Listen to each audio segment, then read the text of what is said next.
Hi friends, പുതിയൊരു ക്ലാസ്സിലേക്ക് ഏവർക്കും സ്വാഗതം. LDC സിലബസിലെ ഏറ്റവും പ്രധാനപ്പെട്ട ഒരു ടോപ്പിക്കായ സുപ്രധാന നിയമങ്ങളെക്കുറിച്ചാണ് നമ്മൾ ഈ ക്ലാസ്സിൽ പഠിക്കാൻ പോകുന്നത്. നമുക്ക് ക്ലാസ് ആരംഭിക്കാം. വിവരാവകാശ നിയമം ഇന്ത്യൻ പാർലമെൻറ്റ് പാസ്സാക്കിയത് എന്നാണ്? 2005 ജൂൺ 15. വിവരാവകാശ നിയമം ഇന്ത്യൻ പാർലമെൻറ്റ് പാസ്സാക്കിയത് 2005 ജൂൺ 15-നാണ്. വിവരാവകാശ നിയമം ഇന്ത്യയിൽ നിലവിൽ വന്നതെന്നാണ്? 2005 ഒക്ടോബർ 12-ന്. വിവരാവകാശ നിയമം ഇന്ത്യൻ പാർലമെൻറ്റ് പാസ്സാക്കിയത് 2005 ജൂൺ 15-നാണ്. എന്നാൽ വിവരാവകാശ നിയമം ഇന്ത്യയിൽ നിലവിൽ വന്നത് 2005 ഒക്ടോബർ 12-നാണ്. ഇന്ത്യയിൽ വിവരാവകാശ നിയമം പാസ്സാക്കാൻ കാരണമായ പ്രസ്ഥാനം ഏതാണ്? മസ്തൂർ കിസാൻ ശക്തി സംഗതൻ. ഇന്ത്യയിൽ വിവരാവകാശ നിയമം പാസ്സാക്കാൻ കാരണമായ പ്രസ്ഥാനം മസ്തൂർ കിസാൻ ശക്തി സംഗതൻ എന്ന സംഘടനയാണ്. ഇതിൻ്റെ സ്ഥാപക അരുണ റോയിയാണ്. വിവരാവകാശ നിയമം പാസ്സാക്കിയ ഇന്ത്യയിലെ ആദ്യ സംസ്ഥാനം ഏതാണ്? തമിഴ്നാട്. 1997-ലാണ് തമിഴ്നാട്ടിൽ വിവരാവകാശ നിയമം പ്രാബല്യത്തിൽ വരുന്നത്. വിവരാവകാശ നിയമം പാസ്സാക്കിയ ആദ്യ രാജ്യം സ്വീഡനാണ്. വിവരാവകാശ നിയമം പാസ്സാക്കിയ ആദ്യ രാജ്യം സ്വീഡനാണ്. വിവരാവകാശ നിയമം പാസ്സാക്കുന്ന എത്രാമത്തെ രാജ്യമാണ് ഇന്ത്യ? 55. വിവരാവകാശ നിയമം പാസ്സാക്കുന്ന 55-ാമത്തെ രാജ്യമാണ് ഇന്ത്യ. ഇന്ത്യയിലെ വിവരാവകാശ നിയമത്തിൻ്റെ മുൻഗാമി എന്നറിയപ്പെടുന്ന നിയമം ഏതാണ്? Freedom of information act 2002. ഇന്ത്യയിലെ വിവരാവകാശ നിയമത്തിൻ്റെ മുൻഗാമി എന്നറിയപ്പെടുന്ന നിയമം ഫ്രീഡം ഓഫ് ഇൻഫർമേഷൻ ആക്ട് 2002 ആണ്. ജനാധിപത്യത്തിൻ്റെ സൂര്യ തേജസ് എന്നറിയപ്പെടുന്ന നിയമം ഏതാണ്? വിവരാവകാശ നിയമം. ജനാധിപത്യത്തിൻ്റെ സൂര്യ തേജസ് എന്നറിയപ്പെടുന്ന നിയമം വിവരാവകാശ നിയമമാണ്. വിവരാവകാശ നിയമത്തിൽ ഒപ്പുവെച്ച ഇന്ത്യൻ രാഷ്ട്രപതി ആരാണ്? APJ അബ്ദുൽ കലാം. വിവരാവകാശ നിയമത്തിൽ ഒപ്പുവെച്ച ഇന്ത്യൻ രാഷ്ട്രപതി APJ അബ്ദുൽ കലാമാണ്. വിവരാവകാശ നിയമം പാസ്സാക്കുന്ന സമയത്ത് ഇന്ത്യൻ പ്രധാനമന്ത്രി ആരായിരുന്നു? മൻമോഹൻ സിംഗ്. വിവരാവകാശ നിയമം പാസ്സാക്കുമ്പോൾ ഇന്ത്യൻ പ്രധാനമന്ത്രി മൻമോഹൻ സിംഗ് ആയിരുന്നു. വിവരാവകാശ നിയമത്തിലെ അധ്യായങ്ങളുടെ എണ്ണം എത്രയാണ്? 6. വിവരാവകാശ നിയമത്തിൽ 6 അധ്യായങ്ങളും 31 വകുപ്പുകളും 2 പട്ടികകളാണ് ഉള്ളത്. ഇപ്പോൾ വിവരാവകാശ നിയമത്തിലെ അധ്യായങ്ങളുടെ എണ്ണം 6 വകുപ്പുകളുടെ എണ്ണം 31. വകുപ്പെന്ന് പറഞ്ഞാൽ സെക്ഷനാണ്. സെക്ഷനുകളുടെ എണ്ണം 31. പട്ടികകളുടെ എണ്ണം, പട്ടിക അല്ലെങ്കിൽ ഷെഡ്യൂളിൻ്റെ എണ്ണം 2. വിവരാവകാശ നിയമത്തിലെ വ്യവസ്ഥകൾക്ക് വിധേയമായി എല്ലാ പൗരന്മാർക്കും വിവരാവകാശം ഉണ്ടായിരിക്കുമെന്ന് പ്രതിപാദിക്കുന്ന വകുപ്പ് ഏതാണ്? സെക്ഷൻ 3. വിവരാവകാശ നിയമത്തിലെ വ്യവസ്ഥകൾക്ക് വിധേയമായി എല്ലാ പൗരന്മാർക്കും വിവരാവകാശം ഉണ്ടായിരിക്കുമെന്ന് പ്രതിപാദിക്കുന്ന വകുപ്പ് സെക്ഷൻ 3 ആണ്. പബ്ലിക് ഇൻഫർമേഷൻ ഓഫീസർമാരുടെ നിയമനത്തെക്കുറിച്ച് പ്രതിപാദിക്കുന്ന വകുപ്പ് ഏതാണ്? സെക്ഷൻ 5 ആണ്. പബ്ലിക് ഇൻഫർമേഷൻ ഓഫീസർമാരുടെ നിയമനത്തെക്കുറിച്ച് പ്രതിപാദിക്കുന്ന സെക്ഷൻ 5 ആണ്. വിവരം ലഭിക്കുന്നതിനുള്ള അപേക്ഷയെക്കുറിച്ച് പ്രതിപാദിക്കുന്ന സെക്ഷൻ ഏതാണ്? സെക്ഷൻ 6. വിവരം ലഭിക്കുന്നതിനുള്ള അപേക്ഷയെക്കുറിച്ച് പ്രതിപാദിക്കുന്ന സെക്ഷൻ 6 ആണ്. വിവരാവകാശ നിയമപ്രകാരം വിവരം ലഭിക്കുന്നതിന് അപേക്ഷ സമർപ്പിക്കേണ്ടത് ആർക്കാണ്? പബ്ലിക് ഇൻഫർമേഷൻ ഓഫീസർ അല്ലെങ്കിൽ അസിസ്റ്റന്റ് പബ്ലിക് ഇൻഫർമേഷൻ ഓഫീസർ. വിവരാവകാശ നിയമപ്രകാരം വിവരം ലഭിക്കുന്നതിന് അപേക്ഷ സമർപ്പിക്കേണ്ടത് പബ്ലിക് ഇൻഫർമേഷൻ ഓഫീസർ അല്ലെങ്കിൽ അസിസ്റ്റന്റ് പബ്ലിക് ഇൻഫർമേഷൻ ഓഫീസർക്കാണ്. വിവരാവകാശ നിയമപ്രകാരം അപേക്ഷ സമർപ്പിക്കുമ്പോൾ നൽകേണ്ട ഫീസ് എത്ര രൂപയാണ്? 10 രൂപ. വിവരാവകാശ നിയമപ്രകാരം അപേക്ഷ സമർപ്പിക്കുമ്പോൾ നൽകേണ്ട ഫീസ് 10 രൂപയാണ്. വിവരാവകാശ നിയമപ്രകാരം വിവരം നൽകുന്നതിന് വീഴ്ച വരുത്തുന്ന പബ്ലിക് ഇൻഫർമേഷൻ ഓഫീസർ അടയ്ക്കേണ്ട പിഴ എത്രയാണ്? ഒരു ദിവസത്തേക്ക് 250 രൂപയും പരമാവധി 25,000 രൂപയും. വിവരാവകാശ നിയമപ്രകാരം വിവരം നൽകുന്നതിന് വീഴ്ച വരുത്തുന്ന പബ്ലിക് ഇൻഫർമേഷൻ ഓഫീസർ അങ്ങനെ വീഴ്ച വരുത്തുന്ന ഓരോ ദിവസത്തേക്കും 250 രൂപ വീതം പിഴയായി അടയ്ക്കണം. ഇങ്ങനെ കൊടുക്കാവുന്ന പരമാവധി പിഴത്തുക 25,000 രൂപയുമാണ്. പബ്ലിക് ഇൻഫർമേഷൻ ഓഫീസർക്ക് നൽകിയ വിവരാവകാശ അപേക്ഷയിൽ ലഭിച്ച മറുപടി തൃപ്തികരമല്ലെങ്കിൽ അപ്പീൽ നൽകേണ്ടത് ആർക്കാണ്? പബ്ലിക് ഇൻഫർമേഷൻ ഓഫീസറുടെ തൊട്ടു മുകളിലുള്ള ഉദ്യോഗസ്ഥന്. പബ്ലിക് ഇൻഫർമേഷൻ ഓഫീസർക്ക് നൽകിയ വിവരാവകാശ അപേക്ഷയിൽ ലഭിച്ച മറുപടി തൃപ്തികരമല്ലെങ്കിൽ അപ്പീൽ നൽകേണ്ടത് പബ്ലിക് ഇൻഫർമേഷൻ ഓഫീസറുടെ തൊട്ടു മുകളിലുള്ള ഉദ്യോഗസ്ഥനാണ്. ഒന്നാം അപ്പീൽ നൽകിയിട്ടും തൃപ്തികരമായ മറുപടി ലഭിച്ചില്ലെങ്കിൽ രണ്ടാം അപ്പീൽ സമർപ്പിക്കേണ്ട ആർക്കാണ്? സംസ്ഥാന ഇൻഫർമേഷൻ കമ്മീഷൻ അല്ലെങ്കിൽ കേന്ദ്ര ഇൻഫർമേഷൻ കമ്മീഷൻ. ഒന്നാം അപ്പീൽ നൽകിയിട്ടും തൃപ്തികരമായ മറുപടി ലഭിച്ചില്ലെങ്കിൽ രണ്ടാം അപ്പീൽ സമർപ്പിക്കേണ്ടത് സംസ്ഥാന വിവരാവകാശ കമ്മീഷനും അല്ലെങ്കിൽ കേന്ദ്ര വിവരാവകാശ കമ്മീഷനും ആണ്. എത്ര വർഷം മുമ്പ് വരെയുള്ള വിവരങ്ങളാണ് വിവരാവകാശ നിയമപ്രകാരം ലഭ്യമാക്കുന്നത്? അപേക്ഷിക്കുന്ന തീയതി മുതൽ 20 വർഷം മുമ്പ് വരെയുള്ള വിവരങ്ങൾ മാത്രമേ വിവരാവകാശ നിയമപ്രകാരം നമുക്ക് ലഭ്യമാവുകയുള്ളൂ. വിവരാവകാശ നിയമം സംബന്ധിച്ച കേസുകളിൽ ഇടപെടാൻ അധികാരമുള്ള കോടതികൾ ഏതൊക്കെയാണ്? സുപ്രീം കോടതിയും ഹൈക്കോടതിയും. വിവരാവകാശ നിയമം സംബന്ധിച്ച കേസുകളിൽ ഇടപെടാൻ അധികാരമുള്ള കോടതികൾ സുപ്രീം കോടതിയും ഹൈക്കോടതികളുമാണ്. വിവരാവകാശ നിയമത്തിൻ്റെ പരിധിയിൽ നിന്നും ഒഴിവാക്കിയിട്ടുള്ള സ്ഥാപനങ്ങൾ ഏതെല്ലാമാണ്? കേന്ദ്ര ഇൻ്റലിജൻസും സെക്യൂരിറ്റി ഏജൻസികളും. വിവരാവകാശ നിയമത്തിൻ്റെ പരിധിയിൽ നിന്നും ഒഴിവാക്കിയിട്ടുള്ള സ്ഥാപനങ്ങൾ കേന്ദ്ര ഇൻ്റലിജൻസും സെക്യൂരിറ്റി ഏജൻസികളുമാണ്. വിവരാവകാശ നിയമപ്രകാരം വിവരങ്ങൾ A4 A3 പേജുകളിൽ ലഭിക്കുന്നതിന് നൽകേണ്ട ഫീസ് എത്രയാണ്? പേജ് 1-ന് 3 രൂപ. മുമ്പ് 2 രൂപയായിരുന്നു, എന്നാൽ പുതുക്കിയ നിരക്കാണ് പേജ് 1-ന് 3 രൂപ. ഡിസ്ക്, ഫ്ലോപ്പി എന്നിവയിൽ വിവരം ലഭിക്കാൻ നൽകേണ്ട ഫീസ് 75 രൂപയാണ്. മുമ്പ് ഇത് 50 രൂപയായിരുന്നു, എന്നാൽ നിലവിൽ 75 രൂപയാക്കിയിട്ടുണ്ട്. വിവരാവകാശ നിയമപ്രകാരം അപേക്ഷാ ഫീസിൽ നിന്നും ഒഴിവാക്കപ്പെട്ടിരിക്കുന്ന വിഭാഗം ഏതാണ്? BPL വിഭാഗം. വിവരാവകാശ നിയമപ്രകാരം അപേക്ഷാ ഫീസിൽ നിന്നും ഒഴിവാക്കപ്പെട്ടിട്ടുള്ള വിഭാഗം BPL വിഭാഗമാണ്. പബ്ലിക് ഇൻഫർമേഷൻ ഓഫീസർക്ക് നൽകിയ വിവരാവകാശ അപേക്ഷയിൽ മറുപടി ലഭിക്കേണ്ട സമയപരിധി എത്രയാണ്? 30 ദിവസം. പബ്ലിക് ഇൻഫർമേഷൻ ഓഫീസർക്ക് നൽകിയ വിവരാവകാശ അപേക്ഷയിൽ മറുപടി ലഭിക്കേണ്ട സമയപരിധി 30 ദിവസമാണ്. അസിസ്റ്റന്റ് പബ്ലിക് ഇൻഫർമേഷൻ ഓഫീസർക്ക് നൽകിയ വിവരാവകാശ അപേക്ഷയിൽ മറുപടി ലഭിക്കേണ്ട സമയപരിധി 35 ദിവസവുമാണ്. അസിസ്റ്റന്റ് പബ്ലിക് ഇൻഫർമേഷൻ ഓഫീസർക്കാണ് അപേക്ഷ നൽകിയതെങ്കിൽ മറുപടി ലഭിക്കേണ്ട സമയപരിധി 35 ദിവസമാണ്. ആവശ്യപ്പെടുന്ന വിവരം വ്യക്തിയുടെ ജീവനെയും സ്വാതന്ത്ര്യത്തെയും സംബന്ധിക്കുന്നതാണെങ്കിൽ മറുപടി ലഭിക്കേണ്ട സമയപരിധി 48 മണിക്കൂറിനുള്ളിൽ മറുപടി നൽകണമെന്നാണ്. ആവശ്യപ്പെടുന്ന വിവരം വ്യക്തിയുടെ ജീവനെയും സ്വാതന്ത്ര്യത്തെയും സംബന്ധിക്കുന്നതാണെങ്കിൽ മറുപടി ലഭിക്കേണ്ട സമയപരിധി 48 മണിക്കൂറാണ്. വിവരാവകാശ നിയമം 2005 സെക്ഷൻ 8(1) പ്രതിപാദിക്കുന്നത് എന്താണ്?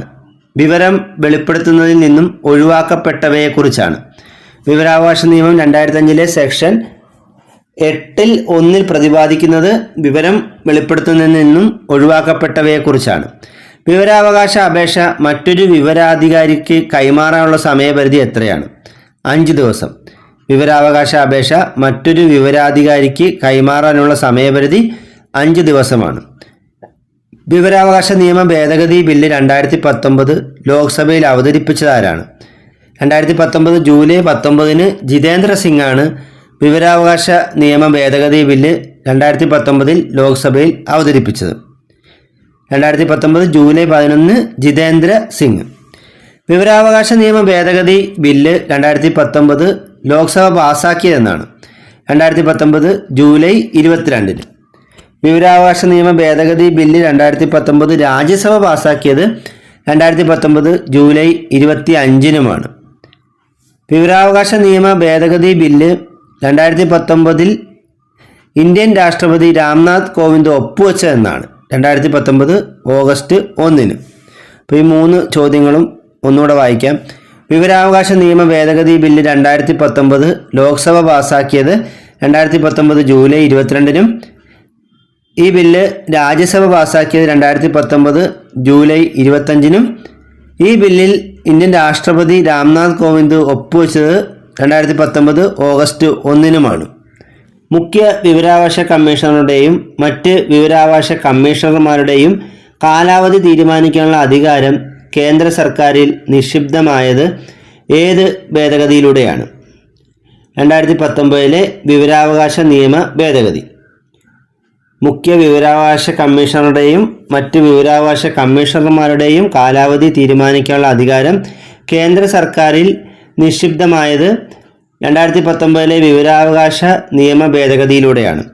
2019 വിവരാവകാശ നിയമ ഭേദഗതിയിലൂടെ വിവരാവകാശ കമ്മീഷണർമാരുടെ കാലാവധി എത്ര വർഷമായിട്ടാണ് ചുരുക്കിയത്? 3 വർഷം. കേന്ദ്ര മുഖ്യ വിവരാവകാശ കമ്മീഷണറുടെ നിലവിലെ ശമ്പളം എത്രയാണ്? 2.5 ലക്ഷം രൂപ. കേന്ദ്ര മുഖ്യ വിവരാവകാശ കമ്മീഷണറുടെ നിലവിലെ ശമ്പളം 2,50,000 രൂപയാണ്. കേന്ദ്ര വിവരാവകാശ കമ്മീഷണർമാർ, സംസ്ഥാന മുഖ്യ വിവരാവകാശ കമ്മീഷണർ, സംസ്ഥാന വിവരാവകാശ കമ്മീഷണർമാർ എന്നിവരുടെ ശമ്പളം 2.25 ലക്ഷം രൂപയാണ്. കേന്ദ്ര വിവരാവകാശ കമ്മീഷണർമാർ, സംസ്ഥാന മുഖ്യ വിവരാവകാശ കമ്മീഷണർ, സംസ്ഥാന വിവരാവകാശ കമ്മീഷണർമാർ എന്നിവരുടെ ശമ്പളം 2.25 ലക്ഷം രൂപയാണ്. വിവരാവകാശ ഭേദഗതി നിയമം 2019 പ്രകാരം ഭേദഗതി ചെയ്യപ്പെട്ട വകുപ്പുകൾ ഏതൊക്കെയാണ്? 13, 16, 27. വിവരാവകാശ ഭേദഗതി നിയമം 2019 പ്രകാരം ഭേദഗതി ചെയ്യപ്പെട്ട വകുപ്പുകളാണ് വകുപ്പ് 13, 16, 27 എന്നിവ. വിവരാവകാശ നിയമപ്രകാരം അപേക്ഷ സമർപ്പിച്ച ആദ്യ വ്യക്തി ആരാണ്? ഷാഹിദ് റാസ ബെർണായി. വിവരാവകാശ നിയമപ്രകാരം അപേക്ഷ സമർപ്പിച്ച ആദ്യ വ്യക്തി ഷാഹിദ് റാസ ബെർണായി ആണ്. കൃത്യമായ വിവരം നൽകുന്നതിന് വീഴ്ച വരുത്തിയ ഇൻഫർമേഷൻ ഓഫീസർക്കെതിരെ ജാമ്യമില്ലാ അറസ്റ്റ് വാറണ്ട് പുറപ്പെടുവിച്ച ആദ്യ സംസ്ഥാനം ഏതാണ്? അരുണാചൽ പ്രദേശ്. വിവരാവകാശ നിയമത്തിൽ കൃത്യമായ വിവരം നൽകുന്നതിന് വീഴ്ച വരുത്തിയ ഇൻഫർമേഷൻ ഓഫീസർക്കെതിരെ ജാമ്യമില്ലാ അറസ്റ്റ് വാറണ്ട് പുറപ്പെടുവിച്ച ആദ്യ സംസ്ഥാനം അരുണാചൽ പ്രദേശാണ്. ടെലിഫോണിലൂടെ വിവരാവകാശ നിയമപ്രകാരം അപേക്ഷ സമർപ്പിക്കാനുള്ള സംവിധാനം ഏർപ്പെടുത്തിയ ആദ്യ സംസ്ഥാനം ഏതാണ്? ഉത്തർപ്രദേശ്. ടെലിഫോണിലൂടെ വിവരാവകാശ നിയമപ്രകാരം അപേക്ഷ സമർപ്പിക്കാനുള്ള സംവിധാനം ഏർപ്പെടുത്തിയ ആദ്യ സംസ്ഥാനം ഉത്തർപ്രദേശാണ്. കേന്ദ്ര വിവരാവകാശ കമ്മീഷൻ രൂപീകരിച്ചത് വിവരാവകാശ നിയമത്തിലെ ഏത് വകുപ്പ് പ്രകാരമാണ്? സെക്ഷൻ 12 പ്രകാരം. സെക്ഷൻ 12 പ്രകാരമാണ് കേന്ദ്ര വിവരാവകാശ കമ്മീഷൻ രൂപീകരിച്ചിട്ടുള്ളത്. കേന്ദ്ര വിവരാവകാശ കമ്മീഷൻ ഉൾക്കൊള്ളുന്ന മന്ത്രാലയം ഏതാണ്? Ministry of personal and training. കേന്ദ്ര വിവരാവകാശ കമ്മീഷൻ ഉൾക്കൊള്ളുന്ന മന്ത്രാലയം ministry of personal and training ആണ്. കേന്ദ്ര വിവരാവകാശ കമ്മീഷനിലെ അംഗസംഖ്യ എത്രയാണ്? മുഖ്യ വിവരാവകാശ കമ്മീഷണറും 10-ൽ കൂടാത്ത വിവരാവകാശ കമ്മീഷണർമാരും. കേന്ദ്ര വിവരാവകാശ കമ്മീഷനിലെ അംഗസംഖ്യ മുഖ്യ വിവരാവകാശ കമ്മീഷണറും 10-ൽ കൂടാത്ത വിവരാവകാശ കമ്മീഷണർമാരുമാണ് കേന്ദ്ര വിവരാവകാശ കമ്മീഷനിലെ അംഗസംഖ്യ. കേന്ദ്ര വിവരാവകാശ കമ്മീഷൻ അംഗങ്ങളെ തിരഞ്ഞെടുക്കുന്ന കമ്മിറ്റിയിലെ അംഗങ്ങൾ ആരൊക്കെയാണ്? പ്രധാനമന്ത്രി, ലോക്സഭാ പ്രതിപക്ഷ നേതാവ്, പ്രധാനമന്ത്രി നിർദ്ദേശിക്കുന്ന ഒരു ക്യാബിനറ്റ് മന്ത്രി എന്നിവരടങ്ങുന്ന 3 അംഗ സമിതി. കേന്ദ്ര വിവരാവകാശ കമ്മീഷൻ അംഗങ്ങളെ തിരഞ്ഞെടുക്കുന്ന കമ്മിറ്റിയിലെ അംഗങ്ങൾ പ്രധാനമന്ത്രി, ലോക്സഭാ പ്രതിപക്ഷ നേതാവ്, പ്രധാനമന്ത്രി നിർദ്ദേശിക്കുന്ന ഒരു ക്യാബിനറ്റ് മന്ത്രി എന്നിവരടങ്ങുന്ന 3 അംഗ സമിതിയാണ്. കേന്ദ്ര വിവരാവകാശ കമ്മീഷൻ അംഗങ്ങളെ നിയമിക്കുന്നതും നീക്കം ചെയ്യുന്നതും ആരാണ്? രാഷ്ട്രപതി. കേന്ദ്ര വിവരാവകാശ കമ്മീഷൻ അംഗങ്ങളെ നിയമിക്കുന്നതും നീക്കം ചെയ്യുന്നതും രാഷ്ട്രപതിയാണ്. കേന്ദ്ര വിവരാവകാശ കമ്മീഷൻ അംഗങ്ങൾ സത്യപ്രതിജ്ഞ ചെയ്യുന്നതും രാജിക്കത്ത് സമർപ്പിക്കുന്നതും ആരുടെ മുമ്പാകെയാണ്? രാഷ്ട്രപതിയുടെ. കേന്ദ്ര വിവരാവകാശ കമ്മീഷൻ അംഗങ്ങൾ സത്യപ്രതിജ്ഞ ചെയ്യുന്നതും രാജിക്കത്ത് സമർപ്പിക്കുന്നതും രാഷ്ട്രപതിയുടെ മുമ്പാകെയാണ്. കേന്ദ്ര വിവരാവകാശ കമ്മീഷന്റെ ആസ്ഥാനം എവിടെയാണ്? CIC ഭവനാണ്. ന്യൂഡൽഹിയിലെ CIC ഭവനാണ് കേന്ദ്ര വിവരാവകാശ കമ്മീഷന്റെ ആസ്ഥാനം. കേന്ദ്ര മുഖ്യ വിവരാവകാശ കമ്മീഷണറായ ആദ്യ വ്യക്തി ആരാണ്? വജാഹത്ത് ഹബീബുള്ള. കേന്ദ്ര മുഖ്യ വിവരാവകാശ കമ്മീഷണറായ ആദ്യ വ്യക്തി വജാഹത്ത് ഹബീബുള്ളയാണ്. കേന്ദ്ര മുഖ്യ വിവരാവകാശ കമ്മീഷണറായ ആദ്യ വനിത ആരാണ്? ദീപക് സന്ധു. കേന്ദ്ര മുഖ്യ വിവരാവകാശ കമ്മീഷണറായ ആദ്യ വനിത ദീപക് സന്ധു ആണ്. നിലവിലെ കേന്ദ്ര മുഖ്യ വിവരാവകാശ കമ്മീഷണർ ആരാണ്? ഹീരാലാൽ സമരിയ. നിലവിലെ കേന്ദ്ര മുഖ്യ വിവരാവകാശ കമ്മീഷണർ ഹീരാലാൽ സമരിയാണ്. ഇദ്ദേഹം കേന്ദ്ര മുഖ്യ വിവരാവകാശ കമ്മീഷണർ ആകുന്ന 12ാമത്തെ വ്യക്തിയാണ്. കേന്ദ്ര വിവരാവകാശ കമ്മീഷണർമാരുടെ ഔദ്യോഗിക കാലാവധിയും സേവന വ്യവസ്ഥയും ഉൾപ്പെടുന്ന വകുപ്പ് ഏതാണ്? സെക്ഷൻ 13. കേന്ദ്ര വിവരാവകാശ കമ്മീഷണർമാരുടെ ഔദ്യോഗിക കാലാവധിയും സേവന വ്യവസ്ഥയും ഉൾപ്പെടുന്ന വകുപ്പ് സെക്ഷൻ 13 ആണ്. കേന്ദ്ര വിവരാവകാശ കമ്മീഷൻ അംഗങ്ങളെ നീക്കം ചെയ്യുന്നതിനെക്കുറിച്ച് പ്രതിപാദിക്കുന്ന വകുപ്പ് ഏതാണ്? സെക്ഷൻ 14. കേന്ദ്ര വിവരാവകാശ കമ്മീഷൻ അംഗങ്ങളെ നീക്കം ചെയ്യുന്നതിനെക്കുറിച്ച് പ്രതിപാദിക്കുന്ന വകുപ്പ് സെക്ഷൻ 14 ആണ്. 2019 വിവരാവകാശ നിയമ ഭേദഗതി പ്രകാരം കേന്ദ്ര സംസ്ഥാന വിവരാവകാശ കമ്മീഷൻ അംഗങ്ങളുടെ കാലാവധി തീരുമാനിക്കുന്നത് കേന്ദ്ര സർക്കാരാണ്. 2019 വിവരാവകാശ നിയമ ഭേദഗതി പ്രകാരം കേന്ദ്ര സംസ്ഥാന വിവരാവകാശ കമ്മീഷൻ അംഗങ്ങളുടെ കാലാവധി തീരുമാനിക്കുന്നത് കേന്ദ്ര സർക്കാരാണ്. കേന്ദ്ര വിവരാവകാശ കമ്മീഷൻ അംഗങ്ങളുടെ കാലാവധി കേന്ദ്ര സർക്കാർ നിശ്ചയിക്കുന്ന കാലയളവിലേക്കോ 65 വയസ്സ് പൂർത്തിയാകുന്നത് വരെയോ കൂടാതെ കാലാവധി 5 വർഷത്തിൽ കൂടാൻ പാടില്ല എന്നുമാണ് വ്യവസ്ഥ. കേന്ദ്ര വിവരാവകാശ കമ്മീഷൻ അംഗങ്ങളുടെ കാലാവധി കേന്ദ്ര സർക്കാർ നിശ്ചയിക്കുന്നൊരു കാലയളവിലേക്കാണ് നിയമിക്കുന്നത്. ഇത് 65 വയസ്സ് പൂർത്തിയാകുമ്പോൾ അവരതിൽ നിന്നും മാറണം. അതുപോലെ തന്നെ ഈ കാലാവധി 5 വർഷത്തിൽ കൂടാൻ പാടില്ല എന്നും വ്യവസ്ഥയുണ്ട്. കേരള സംസ്ഥാന വിവരാവകാശ കമ്മീഷൻ രൂപീകൃതമായത് 2005 ഡിസംബർ 19 കേരള സംസ്ഥാന വിവരാവകാശ കമ്മീഷൻ രൂപീകൃതമായത് 2005 ഡിസംബർ 19. സംസ്ഥാന വിവരാവകാശ കമ്മീഷൻ അംഗങ്ങളുടെ എണ്ണം എത്രയാണ്? അതും കേന്ദ്രത്തിലെ പോലെ തന്നെ മുഖ്യ വിവരാവകാശ കമ്മീഷണറും 10ൽ കൂടാത്ത ഇൻഫർമേഷൻ കമ്മീഷണർമാരും ഉൾപ്പെടുന്നതാണ്. സംസ്ഥാന വിവരാവകാശ കമ്മീഷൻ അംഗങ്ങളുടെ എണ്ണം ഒരു മുഖ്യ വിവരാവകാശ കമ്മീഷണർ ഉണ്ടാകും, 10ൽ കൂടാത്ത വിവരാവകാശ കമ്മീഷണർമാരും ഉൾപ്പെടുന്നതാണ് സംസ്ഥാന വിവരാവകാശ കമ്മീഷൻ്റെയും അംഗസംഖ്യ. സംസ്ഥാന വിവരാവകാശ കമ്മീഷൻ അംഗങ്ങളുടെ എണ്ണത്തെക്കുറിച്ച് പ്രതിപാദിക്കുന്ന വകുപ്പ് സെക്ഷൻ 15ൽ 2 ആണ്. സംസ്ഥാന വിവരാവകാശ കമ്മീഷൻ അംഗങ്ങളുടെ എണ്ണത്തെക്കുറിച്ച് പ്രതിപാദിക്കുന്ന വകുപ്പ് ഏതാണ്? സെക്ഷൻ 15ൽ 2. സംസ്ഥാന മുഖ്യ വിവരാവകാശ കമ്മീഷൻ അംഗങ്ങളെയും മറ്റ് കമ്മീഷണർമാരെയും തിരഞ്ഞെടുക്കുന്ന കമ്മിറ്റിയിലെ അംഗങ്ങൾ മുഖ്യമന്ത്രി, പ്രതിപക്ഷ നേതാവ്, മുഖ്യമന്ത്രി നിർദ്ദേശിക്കുന്ന ഒരു ക്യാബിനറ്റ് മന്ത്രി എന്നിവരടങ്ങുന്ന 3 അംഗ സമിതിയാണ്. സംസ്ഥാന മുഖ്യ വിവരാവകാശ കമ്മീഷൻ അംഗങ്ങളെയും മറ്റ് കമ്മീഷണർമാരെയും തിരഞ്ഞെടുക്കുന്ന കമ്മിറ്റിയിലെ അംഗങ്ങൾ ആരൊക്കെയാണ്? മുഖ്യമന്ത്രി, പ്രതിപക്ഷ നേതാവ്, മുഖ്യമന്ത്രി നിർദ്ദേശിക്കുന്ന ഒരു ക്യാബിനറ്റ് മന്ത്രി എന്നിവർ അടങ്ങുന്ന 3 അംഗ സമിതി. സംസ്ഥാന വിവരാവകാശ കമ്മീഷൻ അംഗങ്ങളെ നിയമിക്കുന്നതും നീക്കം ചെയ്യുന്നതും ആരാണ്? ഗവർണർ. സംസ്ഥാന വിവരാവകാശ കമ്മീഷൻ അംഗങ്ങളെ നിയമിക്കുന്നതും നീക്കം ചെയ്യുന്നതും ഗവർണറാണ്. സംസ്ഥാന വിവരാവകാശ കമ്മീഷൻ അംഗങ്ങൾ സത്യപ്രതിജ്ഞ ചെയ്യുന്നതും രാജിക്കത്ത് സമർപ്പിക്കുന്നതും ആരുടെ മുമ്പാകെയാണ്? ഗവർണർ. സംസ്ഥാന വിവരാവകാശ കമ്മീഷൻ അംഗങ്ങൾ സത്യപ്രതിജ്ഞ ചെയ്യുന്നതും രാജിക്കത്ത് സമർപ്പിക്കുന്നതും ആരുടെ മുമ്പാകെയാണ്? ഗവർണറുടെ മുമ്പാകെ. സംസ്ഥാന വിവരാവകാശ കമ്മീഷൻ റിപ്പോർട്ട് സമർപ്പിക്കുന്നത് സംസ്ഥാന സർക്കാരിനാണ്. സംസ്ഥാന വിവരാവകാശ കമ്മീഷൻ റിപ്പോർട്ട് സമർപ്പിക്കുന്നത് സംസ്ഥാന സർക്കാരിനാണ്. സംസ്ഥാന വിവരാവകാശ കമ്മീഷൻ അംഗങ്ങളുടെ ഔദ്യോഗിക കാലാവധിയും സേവന വ്യവസ്ഥകളും പ്രതിപാദിക്കുന്ന വകുപ്പ് ഏതാണ്? സെക്ഷൻ 16. സംസ്ഥാന വിവരാവകാശ കമ്മീഷൻ അംഗങ്ങളുടെ ഔദ്യോഗിക കാലാവധിയും സേവന വ്യവസ്ഥയും പ്രതിപാദിക്കുന്ന വകുപ്പ് സെക്ഷൻ 16 ആണ്. സംസ്ഥാന വിവരാവകാശ കമ്മീഷൻ അംഗങ്ങളുടെ കാലാവധി തീരുമാനിക്കുന്നത് കേന്ദ്ര സർക്കാരാണ്.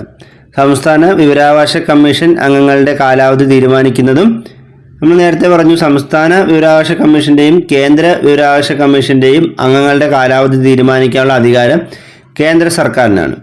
സംസ്ഥാന വിവരാവകാശ കമ്മീഷൻ അംഗങ്ങളുടെ പ്രായപരിധി എത്രയാണ്? 65 വയസ്സ്.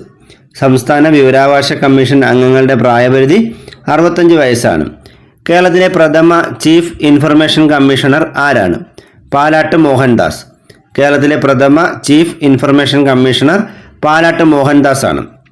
കേരളത്തിലെ നിലവിലെ മുഖ്യ വിവരാവകാശ കമ്മീഷണർ ആരാണ്? വി ഹരി നായർ. കേരളത്തിലെ നിലവിലെ മുഖ്യ വിവരാവകാശ കമ്മീഷണർ വി ഹരി നായർ ആണ്. സംസ്ഥാന വിവരാവകാശ കമ്മീഷന്റെ ആസ്ഥാനം എവിടെയാണ്? തിരുവനന്തപുരം. സംസ്ഥാന വിവരാവകാശ കമ്മീഷന്റെ ആസ്ഥാനം തിരുവനന്തപുരമാണ്. വിവരാവകാശ നിയമം അപ്പീൽ അപേക്ഷകളെക്കുറിച്ച് പ്രതിപാദിക്കുന്ന വകുപ്പ് ഏതാണ്? സെക്ഷൻ 19. വിവരാവകാശ നിയമത്തിൽ അപ്പീൽ അപേക്ഷകളെക്കുറിച്ച് പ്രതിപാദിക്കുന്ന വകുപ്പ് സെക്ഷൻ 19 ആണ്. എത്ര ദിവസത്തിനുള്ളിലാണ് ഒന്നാമത്തെ അപ്പീൽ സമർപ്പിക്കേണ്ടത്? മറുപടി ലഭിച്ച് 30 ദിവസത്തിനുള്ളിൽ. എത്ര ദിവസത്തിനുള്ളിലാണ് ഒന്നാം അപ്പീൽ സമർപ്പിക്കേണ്ടത്? ആദ്യത്തെ അപേക്ഷയ്ക്ക് മറുപടി ലഭിച്ച് അല്ലെങ്കിൽ ആദ്യത്തെ അപേക്ഷയ്ക്ക് മറുപടി ലഭിക്കേണ്ട ആ സമയപരിധി തീരുന്ന ആ ദിവസം മുതൽ 30 ദിവസത്തിനുള്ളിൽ ഒന്നാം അപ്പീൽ സമർപ്പിക്കേണ്ടതാണ്. എത്ര ദിവസത്തിനുള്ളിലാണ് രണ്ടാം അപ്പീൽ സമർപ്പിക്കേണ്ടത്? 90 ദിവസത്തിനുള്ളിൽ. ഒന്നാം അപ്പീലിന് ലഭിച്ച മറുപടിയിൽ തൃപ്തിയില്ലെങ്കിൽ രണ്ടാം അപ്പീൽ സമർപ്പിക്കാനുള്ള സമയപരിധി 90 ദിവസമാണ്. ഒന്നാം അപ്പീൽ തീർപ്പാക്കാനുള്ള സമയപരിധി എത്രയാണ്? 30 ദിവസമാണ്. ഒന്നാം അപ്പീൽ തീർപ്പാക്കാനുള്ള സമയപരിധി 30 ദിവസവും രണ്ടാം അപ്പീൽ തീർപ്പാക്കാനുള്ള സമയപരിധി അത് പ്രത്യേകം പറഞ്ഞിട്ടില്ല എവിടെയും. രണ്ടാം അപ്പീൽ തീർപ്പാക്കുന്നതിനുള്ള സമയപരിധി നിഷ്കർഷിച്ചിട്ടില്ല. വിവരാവകാശ നിയമത്തിലെ പിഴകളെക്കുറിച്ച് പ്രതിപാദിക്കുന്ന സെക്ഷൻ ഏതാണ്? സെക്ഷൻ 20.